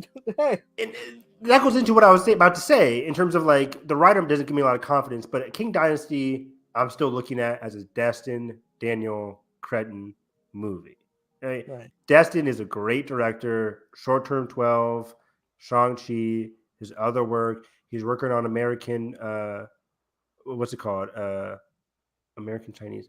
The new Asian show that's coming out this year with the the Everything Everywhere cast. I forget what it's called now. Disney Plus, yeah. But he's also producing that. Like, he's a great director. He's a great producer. I have full confidence in the direction of it. And as a director, I'm pretty sure he can do what he wants with the script. We all know how directors are in terms of the film business compared to the writers. Yeah. Now, obviously there's different points of view and different styles of writing depending on what medium you're tackling. Now, granted, Kang is a central theme on both of these, but so is this example I'm about to go into. And I like both of these examples. We had the Loki writer come in to do Multiverse of Madness, right? Michael Waldron, right? Michael Waldron, yes. Now, I really enjoy how Loki was written. That's some damn good writing, especially when it came to the Kang stuff. So then when he jumped, and this is interesting that because he wasn't connected to like WandaVision or anything or past Doctor Strange films, but he's coming in because he has the idea of the multiverse, right? And so he carried that over. But like the whole central stuff with the characters of Multiverse of Madness, I think the multiverse stuff, kind of took it back. It became like a tool for the characters. It wasn't like the central conflict Wanda was. But I think he handled all the characterizations beautifully in that, and I definitely more than you. I love Multiverse of Madness. So I think that was an example for me of like going from something to another thing, and I think it stepped up for me. So could this happen with this guy here, especially moving forward with a hand on Kang? Sure. And granted, everything he was writing for Kang, again, like we were saying, like everything he was saying in dialogue wise, like we were like locked in. We're locked in, which I think is the good stuff, right? Like, I think he'll write Kang decently well in the next one, but I'm just a little bit worried about the hero characters. But that's what gets me hopeful for Destin to really understand the characters that he's working with in King Dynasty. If it is as the rumors and as people are predicting King Dynasty to be mostly our Phase 4 characters and the characters that have survived grouping up, and then Secret Wars being the one where it's like a lot of other characters, like King Dynasty can be the focused one. I think Destin will really have a good time working with Captain Marvel and Shang-Chi and Yelena kind of thing. And now, granted, in terms of writing, when you write a script, giant, huge, and obviously you go to shoot that film, and then when you make the film, stuff gets cut, right? Now, granted, there could be a number of things. Maybe there's a more expansive screenplay here that really fleshes out things to where we have this core story, but everything going down pans out better. Maybe stuff got cut down. Maybe he had to like function with cliff notes, and so he had to like drive the movie to this conclusion. So he's like, oh, well, okay, let me try to figure this out here. We don't know. No. So I don't want to just like harp on the guy. I mean, no, it's on him and Peyton Reed. I've never been the biggest Peyton Reed fan. People love his episodes of The Mandalorian. You know what I feel like about his episodes of The Mandalorian. Okay. I like the creature feature. You like the what? You did episode 2 with the spiders. Spiders. Creature feature wise. Yeah, creature feature wise, that was solid in terms of tone. And then I'm not the biggest fan of the finale of Mando season 2 that he did.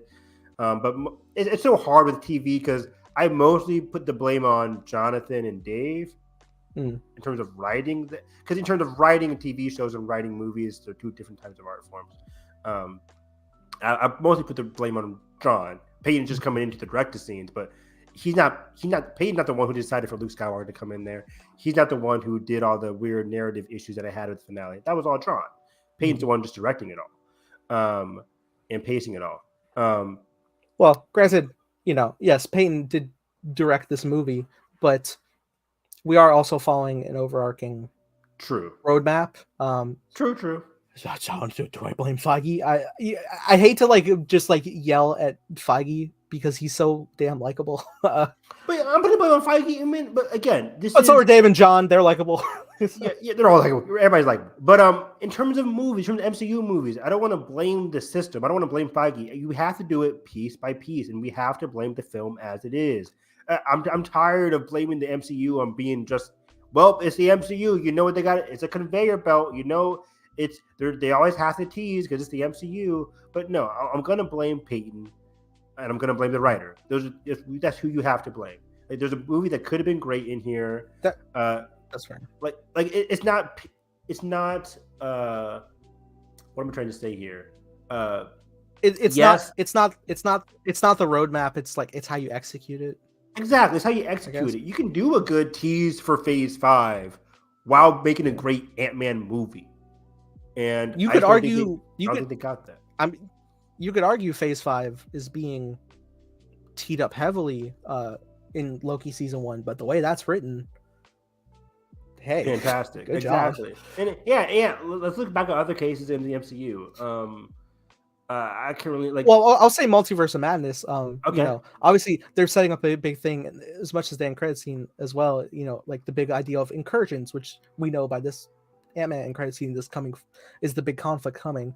The whole breaking of the multiverse. But again, like we said, it's a backdrop to the core character story and their emotional developments. Exactly. Like Thor Ragnarok is like leading us right into Infinity War. But I really love Thor Ragnarok. It's a great family movie between Thor and Loki. Yeah. Even Love and Thunder, and this is gonna be a big thing, is like in characters, like again, if there's anything like dodgy about the story as a whole, I'm ultimately fine with it because it as long as I'm here for the characters I love, and as long as I've loved how they are and like how they've developed, cool.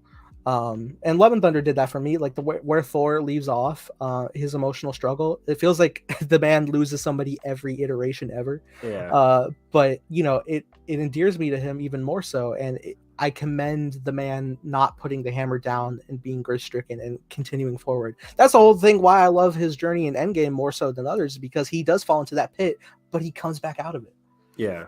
I don't think it's the best executed Endgame, but I do like the overall journey of it in Endgame. But yeah, I think in Ant-Man though, it's like if I came to this movie to go see Cassie, I'll be a little bit disappointed. I think Cassie didn't have as much depth as she could have gotten. If I came to this movie to go see Janet, I'd be pissed. If I came to this movie to go see Hank, I'd be pissed because what was he doing in this movie? Not much. I mean, you're going in to see Hope. If you're going to see the Wasp and Ant-Man and the Wasp. Oh, I said Janet, but I meant Hope. If you came in to see Janet, you'll be fine because she was great. If you came to see Hope, yeah, you'll be disappointed because she didn't have much to do. But yeah, Janet had some great stuff. Kane got some great stuff. Scott was Scott. But even then, like we just talked about Love and Thunder, Thor had a solid father, or not a father, but solid like romantic issue that he deal with that I thought was like handled decently well. Then in Thor lost. That was interesting because like by Ragnarok, Thor lost everybody on screen but Jane, so this was a chance to showcase that. As heartbreaking it is to bring her back just to take her out, the journey for Thor was very impactful. Exactly. Scott was very like. Again, if you stuck to what you pitched in the trailer, I'm only just because they gave it to me. Why the fuck would you show it to me if I can't have it? Yeah, but yeah, Scott's journey in this is not really much of a journey. It's fairly surface. I mean, does he learn anything new in this movie? Like, it's not a learning thing. I mean, like the best you have. Does he evolve?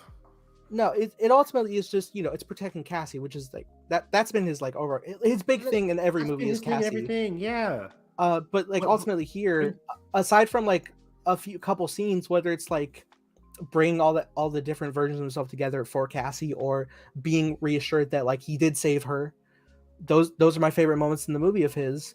Other than that, it's just like, all right, here we go on the adventure. I'm big and small.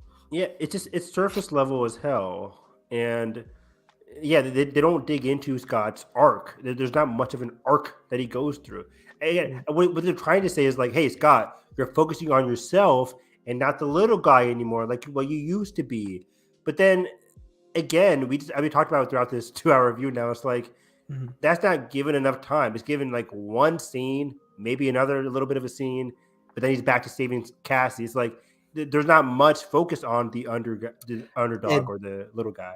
And I know this ideal that they pitched in the trailer is achievable, not just because they cut it that way and like, which is funny because like in that whole trailer, I was like, damn, Scott feels so damn serious in this movie in that second trailer.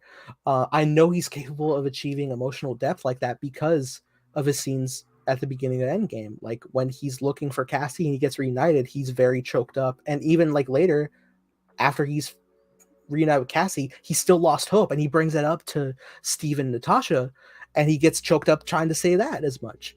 Yeah, and it's some of the most memorable scenes from Endgame, where it's like people remember those scenes where he's just crying by his daughter, reuniting with his daughter. But then in this movie, it's just like Cassie. I say it's very similar to Finn and Ray and Tross, where it's like Finn's like Ray. This one's like Cassie. I gotta say Cassie.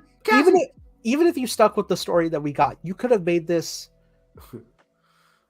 a road trip father-daughter film through the quantum realm, Goofy movie style of connecting. The Goofy movie, a perfect example of parental-child dynamics that have so much friction but have such a heartwarming finish compared to this one. God damn it, it is that, because like, isn't the whole thing of a Goofy movie where like he lost time? They have that disconnect, but like when Max was younger, him and Goofy were like the best of buds, and like that got disconnected. Here, Scott and Cassie were an inseparable team in the first 2 movies, and then the blip happens and she lost that time. Yeah, you're right. The Goofy movie. Disney, you have the blueprint. We have the technology. We can rebuild him. We can rebuild this movie. No, and again, I could. Damn it! Give me the footage. Like we're saying, I hate reviews. Like we could rebuild. We can make this a better movie. But like the movie as it is so surface level that it's so surface level in terms of trying to tackle these themes that we're talking about that it attempts to and just fails to get any kind of depth. This movie is so flat and surface level and sci-fi adventure hijinks, but we've seen that done better plenty of times inside the MCU and outside the MCU. We've seen Scott be better in other movies. Like they have the ability to make these characters better. And again, we've been on it for like 50 minutes, but Kang as a villain is great as he is. He's imposing, and Jonathan Majors has the ability to be better than every villain we've come across. But they just teased him in this movie. He's not imposing as a one and done villain. He's not successful, in my opinion, as a one and done villain within the confines of this movie, which the MCU should be doing. Do stuff within the confines of your movie. Michael B. Jordan's fantastic in the confines of Black Panther. Namor is fantastic in the confines of Black Panther 2. I'm trying to think of other great villains. Like, Iron Man 1, like Stain. Like, there's just some other villains that are even Vulture. Great in the context of their one and done villains, but it's just like I'm tired of these villains that just tease other things or just so surface level. And like again, Kang, he's not necessarily surface level, but his motivations are. His performance is great, but his motivations, his reasons, his emotional pull isn't as strong as it could be. People don't go out of the movie walking out saying like, "Dang, I really understand what Kang was going through there." We don't. It was all tease, no fruit. Like, we got a flashback with Janet. Give me a flashback with Kang. Yeah, the flashback with Janet was mostly in terms of benefiting Janet's character, not really Kang. It set up. It did like hint at like what he will do. Exactly. The Avenger level threat, really. Yeah, that's basically what it is. But it impacts her and drives her character, which is great. Janet, you did great this movie. I wish the same could be the same for King's motivation or other characters. It's funny. On my second viewing, I'm watching Michelle Pfeiffer, and I'm just like, the canceled Batman continuation she was going to be in would have been real fucking good. Like, she's really good. She's so good. Michelle Pfeiffer, man, a legend. She's great. But yeah, as far as this goes, just all right. So a final ranking, as it were. Evan, I've crafted something. Oh, it's ridiculous. Please tell. But I've crafted a T rating system. Wow, awesome! Let's do it. Okay, so it's kind of like a 1 to 5 scale. Okay, so starting at the top. Okay, how was your cup of tea, Evan? I would like to ask you. Was it delicious? Was it strong? Was it good? Was it too cold? Or was it just fucking undrinkable? This movie isn't undrinkable, as some people might say. No, but I think it's too cold. I think I'm starting to make new terminology from this ranking, but like I think it's good, but it's getting lukewarm. I might be there. It's good. It's getting lukewarm for me. I gave this movie a 2.5 on Letterboxd. I gave it half. I think I liked it 50%. I liked a little bit of it, liked a lot of it. Again, I keep thinking about the look that Majors gives Pfeiffer when she's going through like her visions. That's such a great scene. Now, I wish more movie was like that. Now, if my Letterboxd ranking is up to date, which I think it is, with titles, shows and movies, this was, I believe, the 40th project. Jeez. Oh, including movies and TV. Okay. Movies and TV, yes. And so in my ranking, I currently have it at a crisp 34. But also keep in mind the audience, because I have to specify this every goddamn time. I like everything on this list. My lowest is Ant-Man and the Wasp, but I still have quite a bit of enjoyment there. So yeah. Yeah, I think this would be bottom tier, I said middle of the pack last night, but I think it's starting to go lower. I think middle low. I liked it less than like movies I was kind of like so on last year in terms of Multiverse of Madness and Thor Ragnarok or Thor Love and Thunder. I can come out of those movies loving certain sequences. Like I love certain sequences in Multiverse of Madness. I love certain sequences in Love and Thunder, especially that final scene between Gore, Thor, and Jane in the water area. That was great. Yeah. In this movie, I can't come out of a lot of scenes saying I loved it. Some I really enjoyed, but not really I loved. So that's why I gave it 2.5, and some I'll go towards the bottom end of my MCU ranking. Honestly, like Incredible Hulk might be better than this one. Look, I'm telling you, the day comes when we revisit this universe, and I assure you, you're gonna meet my variant 7. Do you have Hulk above this one? Oh, actually, no. What the fuck? Do I? I was thinking, because like again, I don't know though. I haven't seen Hulk in decades, so. Well, it's funny. Like I had Hulk lower, and I ended up raising it higher after my rankings, because I have some damn good stuff in Hulk. Yeah. To argue for. But yeah, even if I go as far as to say like the little bit of moments in this movie and say as much as like I love them, which I would say I probably do for Scott's character, they are 30 seconds or less. Yeah, exactly. Out of this 2-hour flick, which is like, it's shocking because like a lot of people tend to like harp that like the MCU movies are too long. And it's funny because I remember like growing up at a time, like sometime in like I think later phase 3, if like a film was like around this long, or sometimes like an hour 50, I would be like, too short.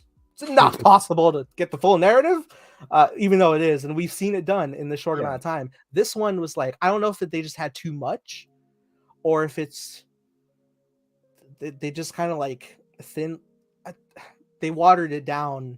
I think that's where we lie. I think they just watered it down. They got the themes. They know what they were trying to accomplish, and they just like get a fine brush and just get the surface of it. They don't really dig into it. We want a full bottle. We want the full bottle. Yeah. They didn't have enough of the bottle, but we need to fill it out anyway and ship it. Exactly. And again, there's movies like Goofy Movie, which is sub 90 minutes long, that accomplishes a lot more of the family dynamics than this movie does. I'm going to go around now, and I'm going to say a Goofy Movie is the best Ant-Man movie. Changed my mind. Yeah. I mean, Goofy Movie is fantastic. It's like 5 out of 5 for love it. It's unfair to even say, because coming off of our last installment, which was Wakanda Forever, that's my number 4 ever. Wow, that was high. I didn't know that was that high for you. It's right behind No Way Home and Endgame and Infinity War. It's a great movie, and that's a franchise that knows. Of course, you can praise Ryan Coogler for that, just like we were dissing Peyton Reed for this. But like Ryan Coogler knows how to give these characters time to breathe. There's so Coogler wrote it, right? Coogler, I think so. You can look that up for me, but I think he gives these movies time to breathe. But this movie just doesn't. It refuses to breathe. It refuses to breathe. Besides some scenes that are like he said, sub 30 seconds long, which is very disappointing. He did write it. Okay, yeah, but it gives the character time to breathe. And that's impressive because we know the man had to do like an extensive rewrite to shift the whole story to a different conflict. Yeah. But he pulled that off. Now, granted, again, this man who wrote Quantumania doesn't have other like film writing credits. No. So, awesome that you got this opportunity, you have another opportunity in front of you potentially. Please learn from this. And real quick before we move on to, because we still got to rate some trailers, but they did move back to Marvels, sticking to Marvel in terms of news. They moved back to Marvels from July to November. Hopefully, that gives them some time to clean up some stuff. I've already heard good things from positive test screenings or whatever. I heard some positive things about the Marvels, but regardless if it's positive or negative, having more time on a movie is always better. And I'm happy that they're giving more time. Kane needs to be more mean. Yeah, Kane needs to be more of everything. I would agree. He needs to be more alive. More frankly. alive. Yeah. Sorry, Patrick. We didn't see some of your things here. He said 100%. Some of the worst dialogue in over 30 films. Great visuals, good enough pacing, but damn, the dialogue was nailed on chalkboard. Kang seemed nice and kind. Ain't John Major's fault. He's doing good as Kang, but he was better in Loki. I think, yeah. I mean, he had some great. And people complained about it in Loki in terms of the monologue of it all. Well, it's funny because like my initial thing was just like, we got this man out of nowhere. Because you're going through like the whole central conflict of like Loki, and then like our big bad is like we only know him in this end bit here. But I had also said in the same time, this man is compelling as hell, and revisiting it in a new context, which I have since, works for me even better. Yeah, especially I wonder how I feel rewatching it now after seeing this movie. But yeah, Patrick Kitson, I agree with yours that like he was a little bit better in Loki, but he was also great in this too. I can't really. It's hard to compare because they are two different characters. But yeah, I think they said they had a problem with the dialogue and stuff. I don't have like an issue with any specific thing in the movie quality wise. I just think like it's just so like I think surface level. Less so dialogue, more so characterization. That's what we kept talking about for 2 hours now. It's the characterization, this dynamics, which is core of the writing. When you're writing, you want to dig into your characters, their wishes, their motivations, their themes, how do they connect to the overall themes of the movie. I think those failed. But dialogue was pretty okay. Besides the whole like MODOK, like you're a dick, you're a dick, be a better person. Like that was weird. Yeah, I come away from films that I watch, especially like big superhero ones and time travel specific things, because I'm crafting a show, if you didn't know, that centers around such a ideal. Me and creative consultant Evan here are making a thing called Time Blazer. Please follow the @ here on Twitter. Please. This movie didn't give me an ounce of something to draw from, which is shocking because usually I always tend to find that in something, even like a non-superhero thing. I'll watch something like horror based, and I'm just like, this is a good idea to like place in this, and like just like crafting, building off it. And ultimately, I think I'm going to build off of ideals that the movie pitched in a trailer that it didn't give me for like deepening characterizations for different things. I agree. Yeah, this was fun. Yeah, that was surprising. We went so far. We're so passionate about this movie. Yeah, I mean, because the movie, cue Pedro Pascal, it could be better. But yeah, let's watch this Flash trailer. Let me present my screen. Let me get the. Hopefully this goes better. I have like no tabs on my computer, so we'll see how this goes. Oh boy. Chrome tab, Flash. Share that. Are you guys watching? That is an intense black and gray image. Should I do theater mode? Is that what Carson usually does? Whatever. I think he does full screen. I think you can do. He does full screen. Okay. Yeah. What is full screen? I didn't know what it looked like. Okay. Yeah, okay. Let's see. The volume's pretty good here. Maybe a little lower. Maybe like a quarter. Yeah. Okay. Flash 2023 coming out here. James Gunn's favorite movie of all time, apparently, right? Here we go. Whoops. Wait, yeah. Why is it like this? I don't know. Let me go back. That was weird. Maybe because my computer like that. There we go. Yeah, I have some internet issues. Now we're back. Here we go. You can go anywhere. How's it going? Oh, it's good. Timeline, Okay. another universe. Batman. Ben Affleck Hey. Batman. You want to stay Yeah. and fight to save this one. Visually, look at the visuals, dude. Oh yeah. Very cool. This is the world where my mom lives. I'm hooked. I'm not gonna lose her again. I'm hooked. Look at that. Yeah. I was gonna say something Ant-Man wise, but like, what if it's not about his mom? Damn it! They're lying It's to a him. Batman movie. You can't help relive it. Different people, different worlds, Multiverse, baby. drawn to each other like magnets. Another Flash, another Ezra. Hey, My face. this is getting out of hand. Now there are two of them. That's If you were to go into the past, That's a great shot. Holy shit. Yeah. I'd fix the Flash ring. You could also destroy Hey. everything. Very Shocked to much see like this Doctor man. Strange. My boy. Completely broke. Hey. Here he comes. I will find him. We've been Let's- waiting for you. I will. My find God. him. So good. Created a world with He's no as beautiful as the No day. metahuman. This is fascinating. and now there's no This one is to defend interesting. us. This is God, Sasha looks great. She looks fantastic.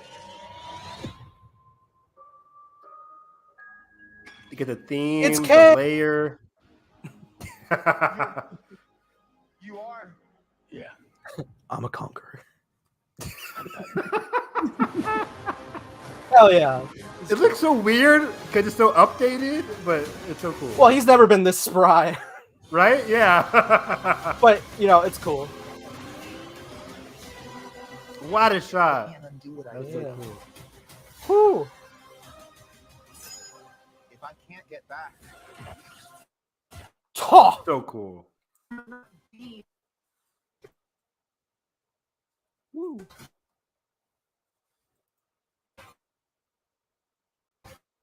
Man. what do we? Let her cook. That's great.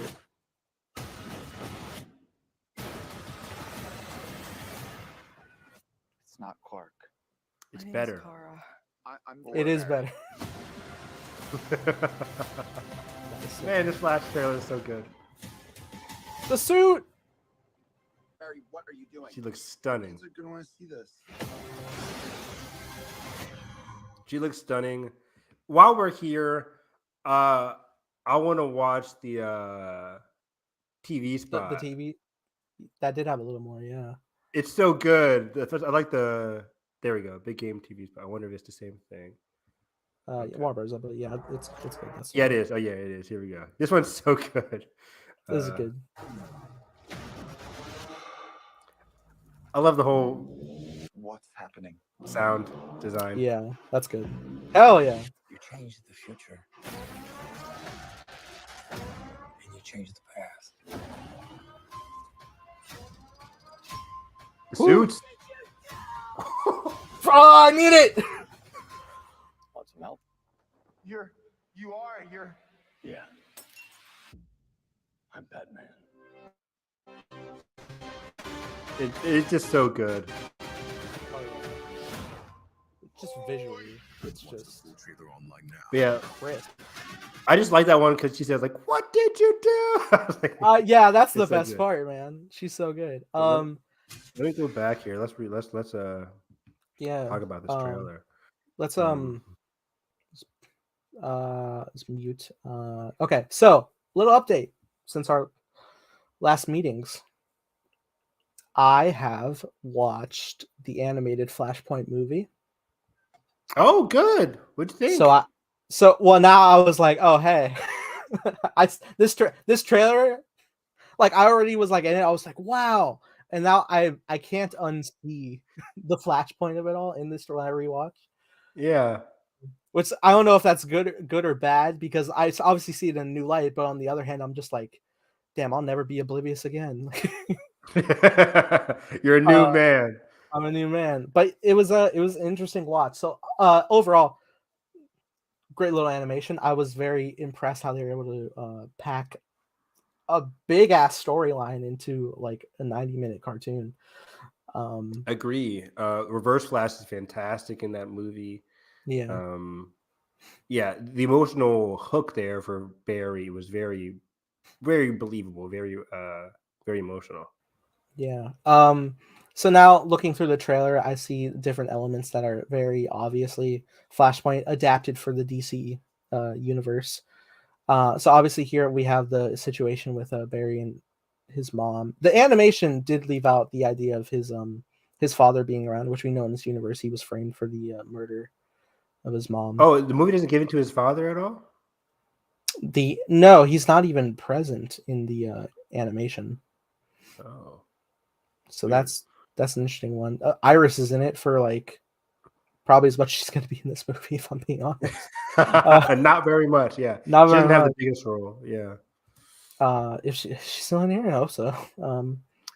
We saw her. I keep confusing. Like, do we see? I keep confusing the set images with like what we're eventually going to see because this had tons of reshoots.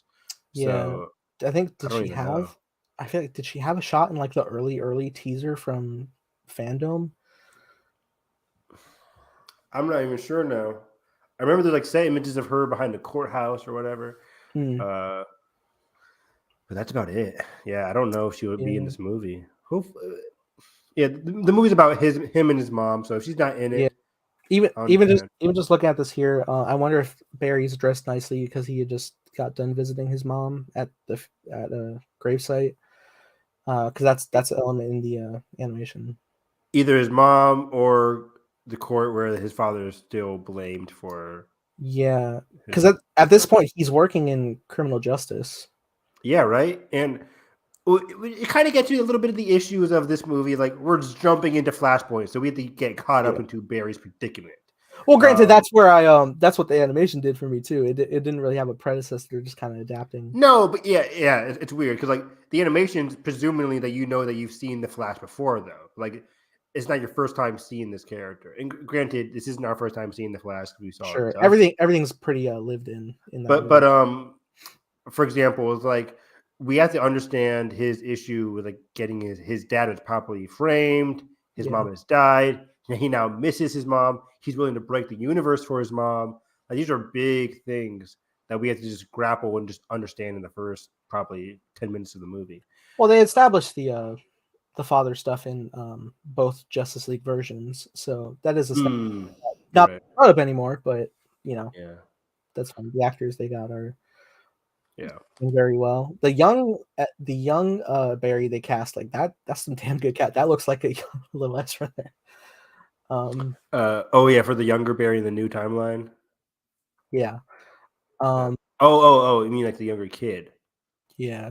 So it's interesting, right? Ben Affleck is in this trailer. I remember him being he was on Jason Momoa's Instagram, and that was telling me that he has an appearance in the Aquaman movie. Ben Affleck does? Yeah, Oh yeah, but yeah. Was that cut? I thought that was cut. I don't know if I don't know if it's still cut or not. Granted, honestly, what because we obviously were hearing from Gunn that like Aquaman is going to be post this Flashpoint, but you could also have the Aquaman movie take place. We never even considered it could take place, and then it could end with Flashpoint transferring over the reality. Yeah. And I still changing don't think stuff. Jason Momoa is going to stay as Aquaman in post. I say he is, but okay, anyway, I wasn't expecting. Like, I know they were like having imagery of Batman in this movie, but I thought they may have just like stuck to like stunt double background work. I didn't think the man himself was going to be in the movie. So that's cool. Yeah. Yeah, that's a good point. Yeah, I'm happy that he is though, because I think one of my favorite parts of the Flashpoint movie when Batman gets the letter from his from the other scene, just tearing up. I'm like, oh, that's great stuff. That's definitely not going to happen in this movie. But hey, you could. I don't know if you want to. I don't know. Keaton write a letter. Keaton write a letter about, but even Keaton's parents are dead. So yeah, they are. But just being. Of the greater multiverse of just being hey, like, I hey man, understand you're it, not kid. alone. You're not alone. It's the Spider-Man dynamic, really. Yeah. But yeah, by the way, for the audience, like Barry's dad has changed because of casting and Billy Crudup, I think. Flex.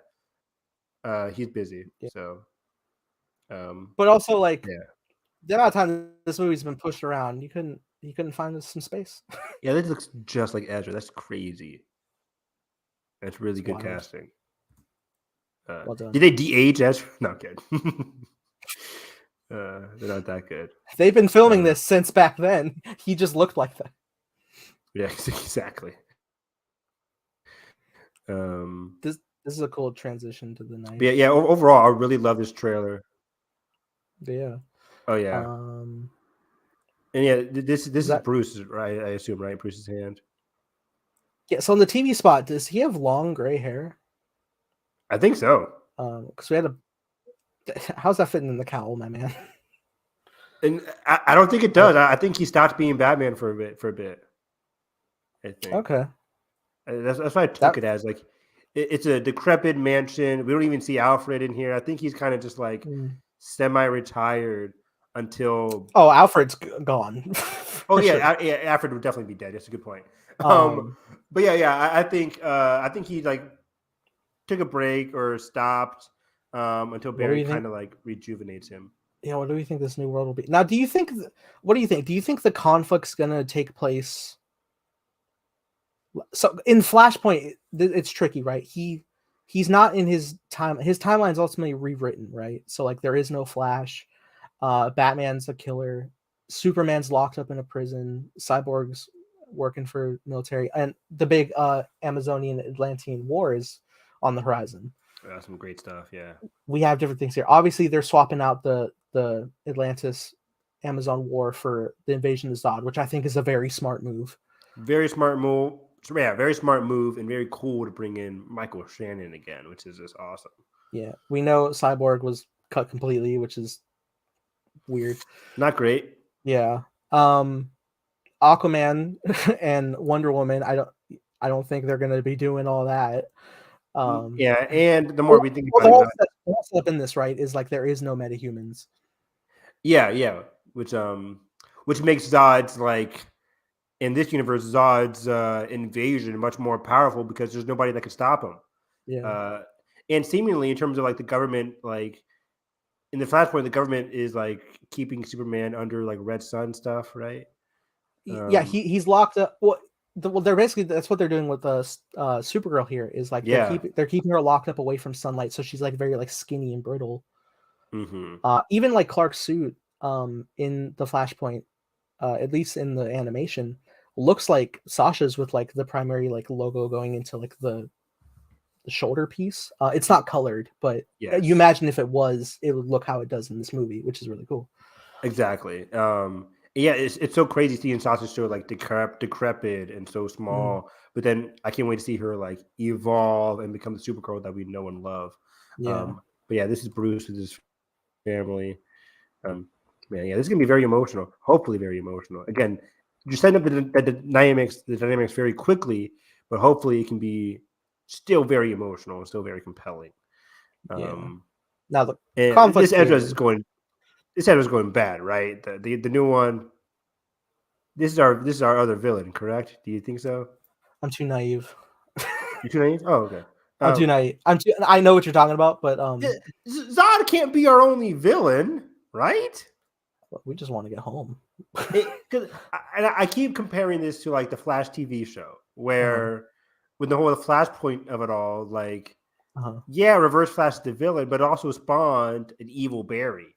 That was all of season 3. Season 3 was all evil Barry. Was that Savitar? Savitar stuff. Yeah, I think this is Zoom's different. Zoom's different. Yeah. How many speedsters? A lot, but I think this is going to be our Savitar. They even go as far as to have like the blue lightning for him later in the trailer.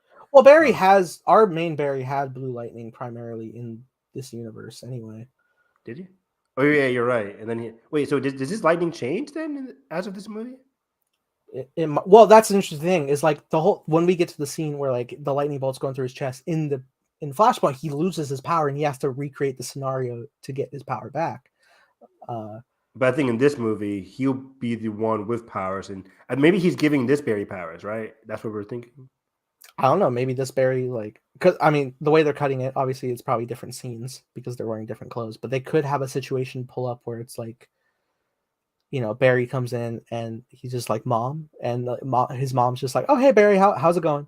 But he's like taken aback, and then the actual Barry of this universe like pulls him aside, just like, "Hey, what are you doing?" So a Flash could exist. I also don't know what universe if are they in Keaton's universe right now? I think so. I think it's going to be like where he lives in Keaton's universe. Like this new Barry lives in the same universe as a Michael Keaton and as a Supergirl So and as an invasion is happening soon.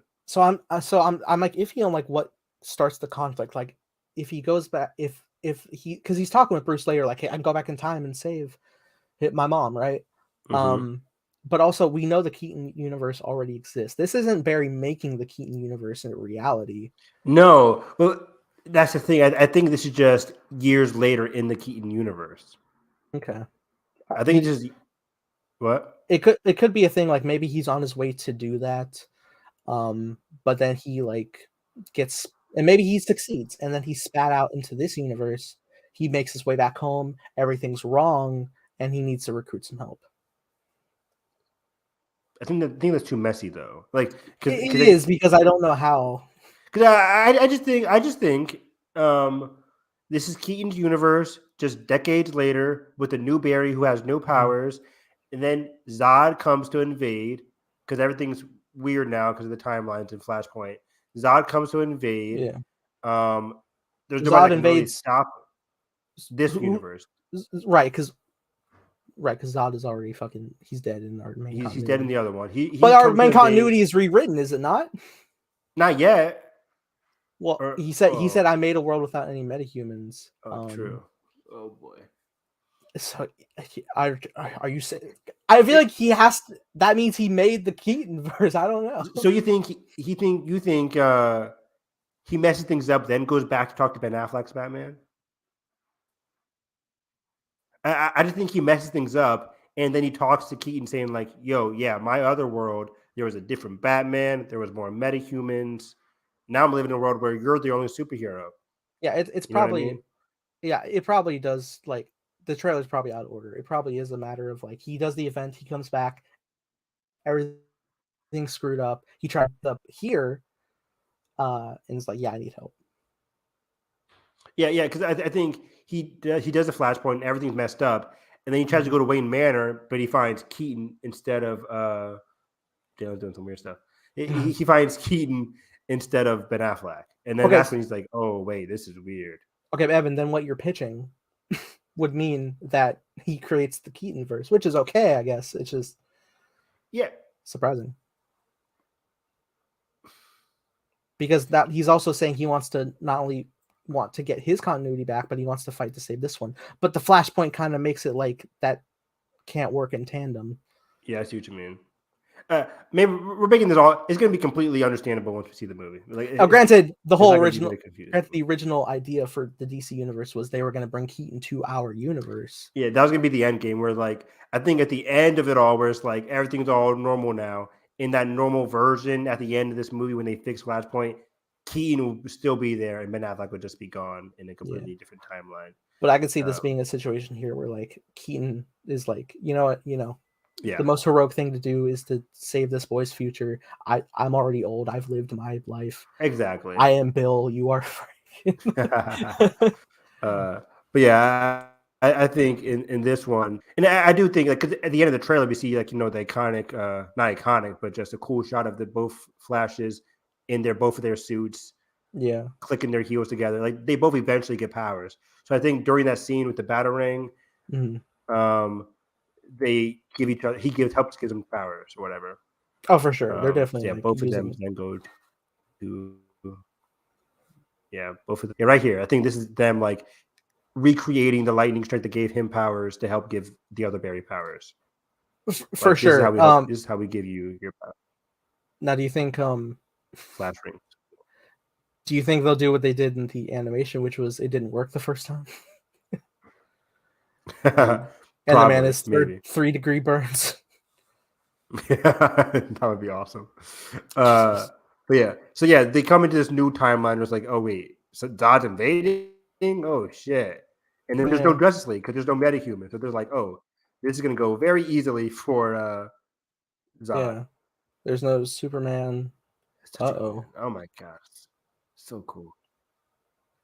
Wow. Yeah, And this is where I think after he meets Batman, they're like, there's no Superman here, but I have heard about some girl that might have been captured by the government. Let's see what's going on here. And that's when they come in and they see it's like, oh shoot. Well, they could do a thing with like Barry what Barry did in the animation was like, what about the idea of Clark? And Batman was like, no one fits that description here.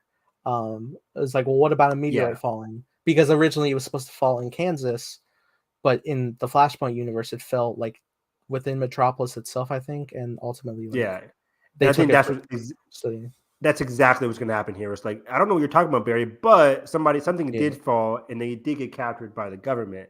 And look at that shot. Oh, that's crazy. Oh man, Carr clearly didn't make it to the Kents. No, not at all, boy. Not at all, boy. It's crazy. It's 2023. A decade ago, we got Man of Steel, and now we're seeing it recontextualized or just in a different style. It's just so cool. That's one of my favorite things of BVS when seeing it from different points of view. Oh, I agree. Yeah, completely. Yeah, so cool. And even longer. It's been like 40 years since 89, and yeah. 30. 33. I round up, baby. You skipped a bit. You're supposed to round down. I gotta be in math. Algebra. What's that? Quadratic equation. Letters? You mean like alphabet soup? Yeah. It's so cool seeing new Bruce. And I assume this is gonna be the first action set piece of the movie. Just them doing some cool stuff in Gotham or is this wherever they're at.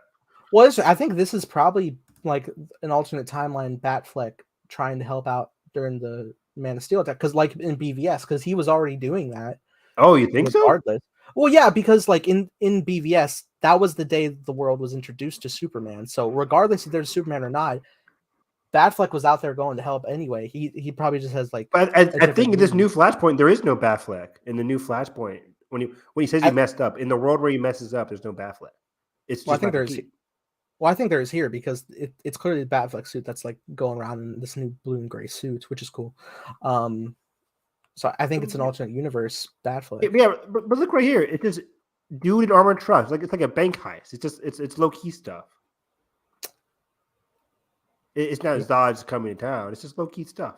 Let me check the other shot later when he's grapple hooking somewhere. Yeah, I think this is just like, hey, there's bank robbers. I'm going to deal with it.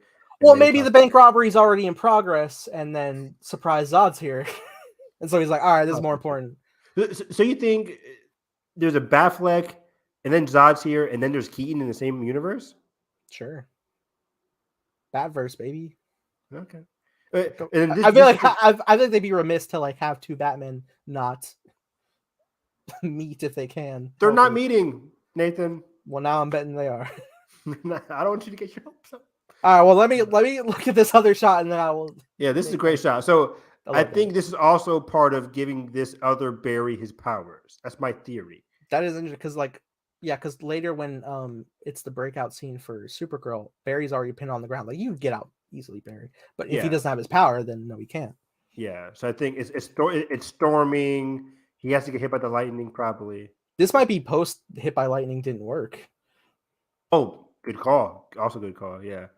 Because they're gonna have a shot of the Batwing with like a rope of lightning. Right here is Barry in his flash suit. It says Martha Wayne Institute. I also think again this is early on in the movie with just regular stuff.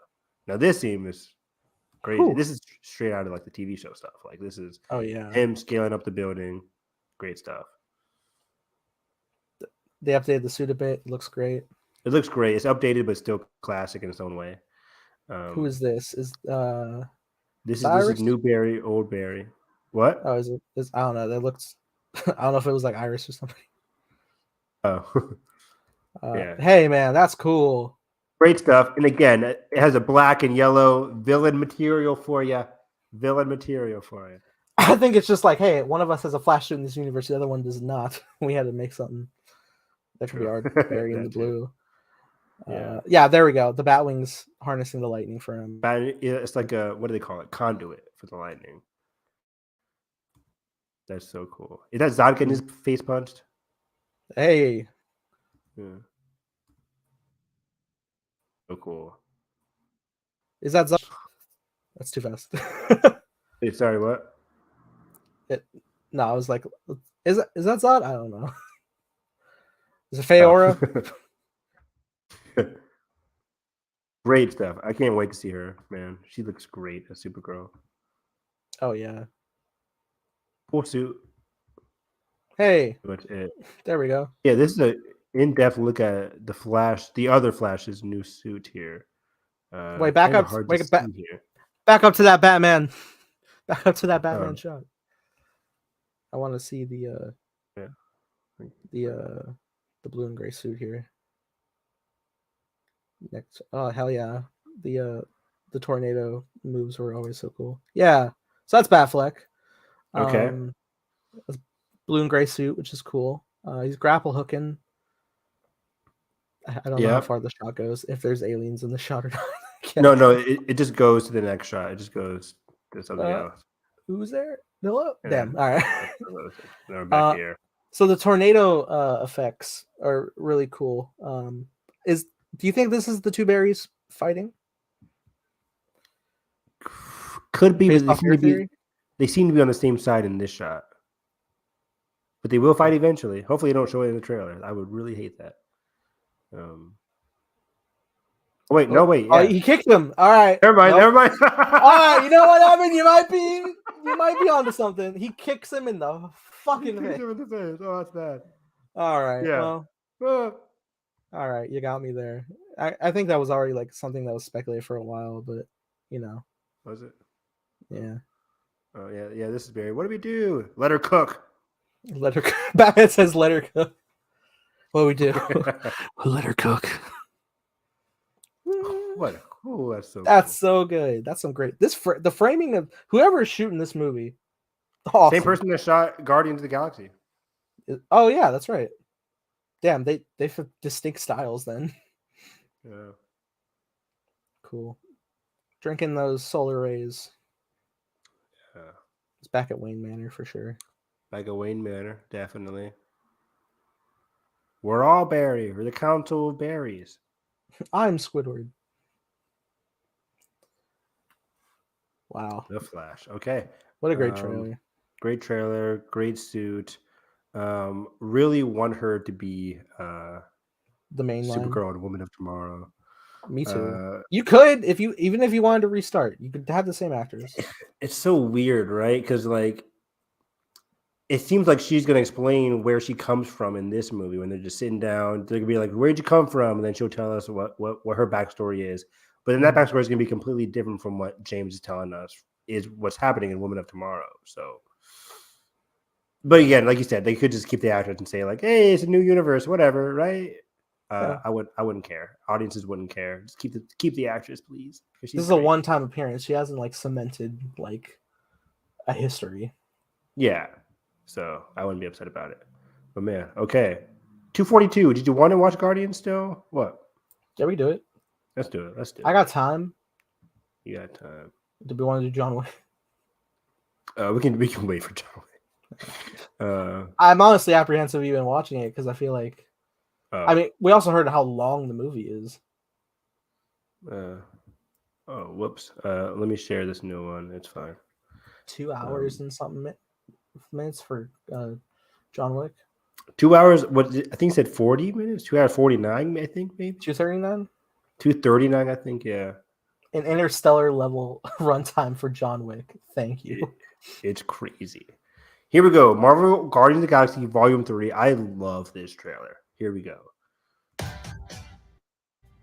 gonna tell you something. I'm Star-Lord. This movie looks so crisp. Yeah. Met a girl, fell in love. It's tough to The watch romance. What? Back. I still have to watch the holiday special. Oh, we both do. Yeah, I haven't watched it either. Oh, please. That's a commentary. Important information, Definitely. but that is the gist of it. The romance of it all, I'm just so hooked on it, dude. Hold on. Meet our main villain, our My baddie. sacred mission Is to create the perfect society. From Peacemaker, by the way. He's great in Yeah. Peacemaker. He didn't want to No. make things perfect. Poor Rocket, no. He just hated things the way they The are. way they are. That blade. Some good music. The music is perfect in this trailer. Yeah. So funny. I want you all to know that I'm grateful Happening to here. fight beside my Drax friends. better not die. Incinerate them. No. Adam Warlock. I thought that scene would have been like toward the beginning, so Me too. I'm like, whoa, did we see him right away? whew. Got some more Lila. Searching for a family. Which is awesome. Yeah. Cosmo. Action looks spectacular. Oh yeah. For one last ride. So they get locked So up much again. fun. Wow, Quill, okay. We'll all fly away together. Woo! Forever. I see tears, I see screaming. I don't like it, man. Oh, Beautiful sky. wow. Great stuff, great stuff. Whoever it was that you were in love with, it sounds more like her. Her? That's ridiculous. Talk about an AO3 with them. What? Ever noticed how black your eyes were? Hilarious. They were replaced by my father as a method of torture. Yikes. He picked a pretty set. Nice job, Quill. Nice job. I love what Nebula has become. She's great. Nebula's got Casual and nonchalant Nebula is what I'm here for. Yeah, she's gotten infinitely better since the first movie. Great stuff from Nebula. But yeah, the trailer, the romance seems to just be super enticing. I'm worried. I really about like it because there's a route that you could go. There's a route that you could go where they killed off Nebula or they killed off Gamora, and the Guardians 3 is about just them in their sorrows or whatever, and it's just about the rest of the remaining team. But by bringing Gamora back in Endgame, making her a focus here, making the romance still a possibility here, I really like it because that's the beauty of this whole franchise, just the romance between him and Gamora, and I'm so glad they're making it the center focus here, along with Rocket's trauma and the ending of the team. It's one of those things where it says like, this is our last ride, but I actually believe it and I actually trust it. Yeah. And I can't wait to get sold on their emotional journey together. I had an argument, Oh. and then the canon of the MCU broke my argument. So initially I was against the idea of replacing Gamora with another Gamora because the idea of variants is like they are their own people. So just like replacing a soul with a different soul is feels sort of cheapened and kind of like I felt disrespectful to the original person, this instance Gamora. Okay. But then also I really love the ending of Endgame, and I realized Steve gets with a variant of Peggy. Now that I'm thinking about it, granted they both like lost each other in time, and in this context, Gamora never had a Star-Lord, and Star-Lord lost Gamora. So, okay, True. all right, I'll step back. And I'm sure they're gonna sell on like just broken people coming together, which is what the Guardians have been all around. Agreed. And then now they can find now they can find each other in just in a different, in a different timeline, a different multiverse. Now that things have changed, so it's cool. And again, the villain here, High Evolutionary, so good. I keep forgetting off his name. But he was so excellent in Peacemaker, and it's genius to have him as a High Evolutionary here. He seems like a very imposing villain. Yeah. Brief spoiler for Peacemaker, I guess. I was bummed that he was taken out at a certain point because I was. Really Oh my gosh, I forgot. Not forgot, but like how. He's spoiler for Peacemaker, the end of Peacemaker. Please watch Peacemaker because it's very good. It's larger scale than you would have expected. On HBO Max. Yeah, really, very much so. But yeah, he's revealed to be um, a different character. He's revealed to be like part of the alien race, and he's taken out. I think just only like an episode before the finale, or is it 2 episodes before the finale? One or two, yeah. He's one of the alien races that they've been fighting to hunt down, but it's plot twist revealed that he is one of them. He's one of the good But ones. he's been fighting for the good of humanity to stop this invasion. But he gets taken out, which is unfortunate. Mm-hmm. But yeah, I mean, not much to say with this trailer. They just, oh yeah, Adam Warlock seems to be in this suburbs sequence of the movie, which we all thought was pretty early on, right? Yeah, I figured like a nice like haha cold open before getting into the main line. I agree. Well, he's Journey. going to ruin that haha moment for them. I assume we get early bad Adam Warlock, but then halfway through he helps them, right? Now, is Adam Warlock specifically working with the High Evolutionary? Because last time we saw him, he was cocooned by the what are they called? That one alien race, yeah. The gold aliens, yeah. The golden... But also they work in like building, because their whole thing is like building intricately designed members of their species, and obviously Adam's like the highest of high. Maybe creating these types of people sets off something of interest for the High Evolutionary, so he comes to investigate. Maybe he straight up steals him. I don't know. Maybe, but yeah, it's a good point. Maybe we don't even see the other people of the golden race. Maybe at the very beginning, and that's it. Yeah, timeline wise, it's been at least 10 years, like canonically, since we left the events of Guardians 2. Oh yeah, because I forgot Guardians 2 was after Guardians 1 a few months in 2014. Yeah, that was weird. That's a great point. Yeah. Endgame's 2019, but then we had the 5-year gap. Jeez. And there's been some time in between for the actual MCU existing, so it could be 12 years. It could be 12 years. So this is a young boy. But an older Groot. And I think James Gunn talked about how we're gonna get the classic Adam Warlock being out of a character out of time cliche. Yeah. Where he's not familiar with like modern lingo and stuff like that because he's so young. Is Rocket okay here? Yeah, what happened to Rocket? I don't know. What does scene play? Is he awake? Is this Gamora? That's Gamora, yeah. I didn't know Gamora was even in the sequence. What is happening in the sequence? When does this take place in the movie? Maybe later on then. Was Rocket awake? It kind of glitched for me. Oh, what? The scene glitched when you hit play. I couldn't tell if Rocket was awake or not. Oh, another scene. No, I think he was just knocked out. It looked like. Okay. Damn. Damn. Can't wait to see this kind of. Yeah.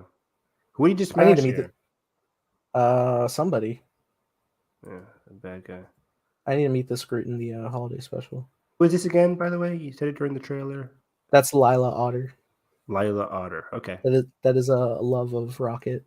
Interesting. Yeah, she's also been modified. She's got a robotic arm. She got a robotic arm, it looks like. Yeah, can't wait for new Groot. It looked better visually in this trailer than what I've heard from people that watched the holiday special too. Well, granted, that was small. They also shot that like in between making this in a smaller scale. True. But yeah, this movie looks like fun. Do you have anything? Oh, this shot. Drax versus Adam Warlock. Now that looks cool. I don't even have any like thing to grasp on for theories because James goes like so out there with his tools of comic sources. Yeah. So I really can't even speculate where things are going to go other than character fates. Yeah. Man. Yeah, this seems very, I don't know what else to say besides emotional, sad, heartwarming, happy, all the emotions. Oh yeah. What do you tackle? I can't wait. Let's see. Let's go back. Looks like just an ordinary scientist. Okay, I hope it does. I don't see any rocket boots, man. You good? Maybe he's confident somebody's gonna catch him. Well, it's also like nanotech. He could just like toss it on his ankle and it'll grow. Oh, true. Yeah. I missed those though. Where are we here? Yeah. But yeah, that's pretty much it. I'm nervous here, Bob. I'm nervous. Oh, you know what? Now theory time. Okay. It looks like they're above the suburbs of that scene we're seeing in the assault with Adam Warlock. Maybe the High Evolutionary is trying to steal Rocket back, and they have to go and rescue Rocket. Oh, possibly. That's a good idea. That's a good call. It could also, because honestly, I don't think that's a flashback scene with Rocket and Lila. That could just be them reuniting because they have a very like heartfelt hug. Yeah, I think that's them reuniting too. Yeah. I like that idea. I like that idea. Now, who do we lose that makes Peter like this? cry? Are we gonna lose Rocket? Is it Drax? Is it because I don't think you kill Gamora again? I don't think Mantis or Nebula are gonna warrant that deep of a cut. Yeah, this is going to be Drax or Rocket. Drax or Rocket, right? It's Kraglin. It's Cracklin. Soup, No. soup, my boy. Yeah, I really couldn't say. It has to be either Rocket or Drax for sure. I agree. Both? Both? I Possibly. hope not. But yeah, that's about it. Alrighty.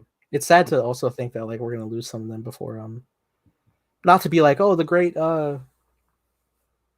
big crossovers of Avengers films, but you know, it sucks to like, well, by the time like everybody starts to meet up again and we have familiar new faces, we'll have faces that we lost along the way. Gosh, Nathan. Guys, it's gonna suck. It's gonna suck. It's funny when you go like throughout like experiencing these phases and you're just like, oh boy, I wonder how Yondu's gonna handle the events of an Avengers film. It's funny. We're supposed to have this movie like in 2020, dude. Like this was supposed to be 3 years ago, but now we're finally getting it. It's been a minute, but it was a scary time creatively because you know, bar however you feel about James and going through, we trusted him with the story, and they were basically, we heard they weren't even going to use his script. Yeah. Or if they were going to use his script, he wasn't going to direct it. It's like none of that's going to click at all. Yeah, but that was a weird time for comic book Twitter. Yeah. Oh man. Real like just can it. Just can it. James might have one of the best like established career comebacks ever. Like he dropped from Marvel, went to DC, got up, and then Marvel was like, all right, come back. And he was like, okay, but I'm finishing this first. And now he's running DC Studios. It's wild. That is like the ultimate like chess move era ever. Like, it really like, is. Unintentionally, just wow. Like he leaves, cooks Suicide Squad, which is just fantastic movie. Love that movie. And then he comes back to do Marvel. This looks to be equally fantastic. And then he goes back to just to helm DC and its future for the next 10 years. Peacemaker in between that. This guy is just cooking. Wow. It's cooking. Good stuff. But we did it. You know, this is what happens when you have Nathan and I just on a podcast together. We talk for nearly 3 hours. That's how we do it on these big MCU reviews. Love it. Is it wrong to say I think I have stronger conversation when I'm trying to focus on one person instead of two? No offense to Carson. So what you're saying is Carson sucks. Yeah. I'm what's wrong is what I'm saying. Oh, okay. Gotcha. Okay. I'm dragging us down. Oh God, it's a fucking rule of Did two. Did you play Uno at all during this? Did you play Crash Bandicoot at all during this? No. My console's maybe because it's reflected in my lens and you'd know. No, I just had the my background screen because it's dark enough to not be over bright as anything else of an app. Okie dokie. Okay, yeah, this was fun. 3 hours. Where can they find you, sir? Find me on Twitter at HarrisEV9. Watching anime. Anime Saturday starts tomorrow. I love me some Anime Saturday. My Hero. We're at a new arc right now, which is very fun. Blue Lock continues to be very fun as well. Last of Us, we'll be doing our Last of Us review next week as well, because episode 6 is premiering on Sunday. And there's tons of movie news that dropped this week that we knew we couldn't fit into this podcast because it's going to be mostly Ant-Man and trailers that we had to catch up on. So next week we'll do another tea talking about this week's movie news, next week's movie news, and The Last of Us. And we'll do Hyperspace Hype next week. And we're starting Creed. Creed. That's Or right. Creed starts next week. So, Creed starts next week. We're also going to be kickstarting another episode T yeah. on Monday. You said Monday. Yeah. That's when we'll do The Last of Us and other movie news stuff. Yeah. But yep. Good stuff. Follow me at _TimeBlazer, Making Time Blazer. It's a fun show. If you would like to see some time travel shenanigans, emotionally impact people in very interesting ways, I highly recommend you look out for that. It's going to be a fun one. It's a very personal journey, very personal story. Creative consultant Evan's going to be helping me. Honestly, workshopping a better Ant-Man movie with you has just solidified, like, oh yeah, this guy is going to help me. Awesome. Thank So you. that's great. So that being said, if you guys enjoyed our podcast, make sure you like button, subscribe, and rate. Ring the bell so you don't miss future episodes. And that being said, hope you have a great day. Catch you guys next time. Bye. Wait, it's almost all right. Boom. 3 hours, baby.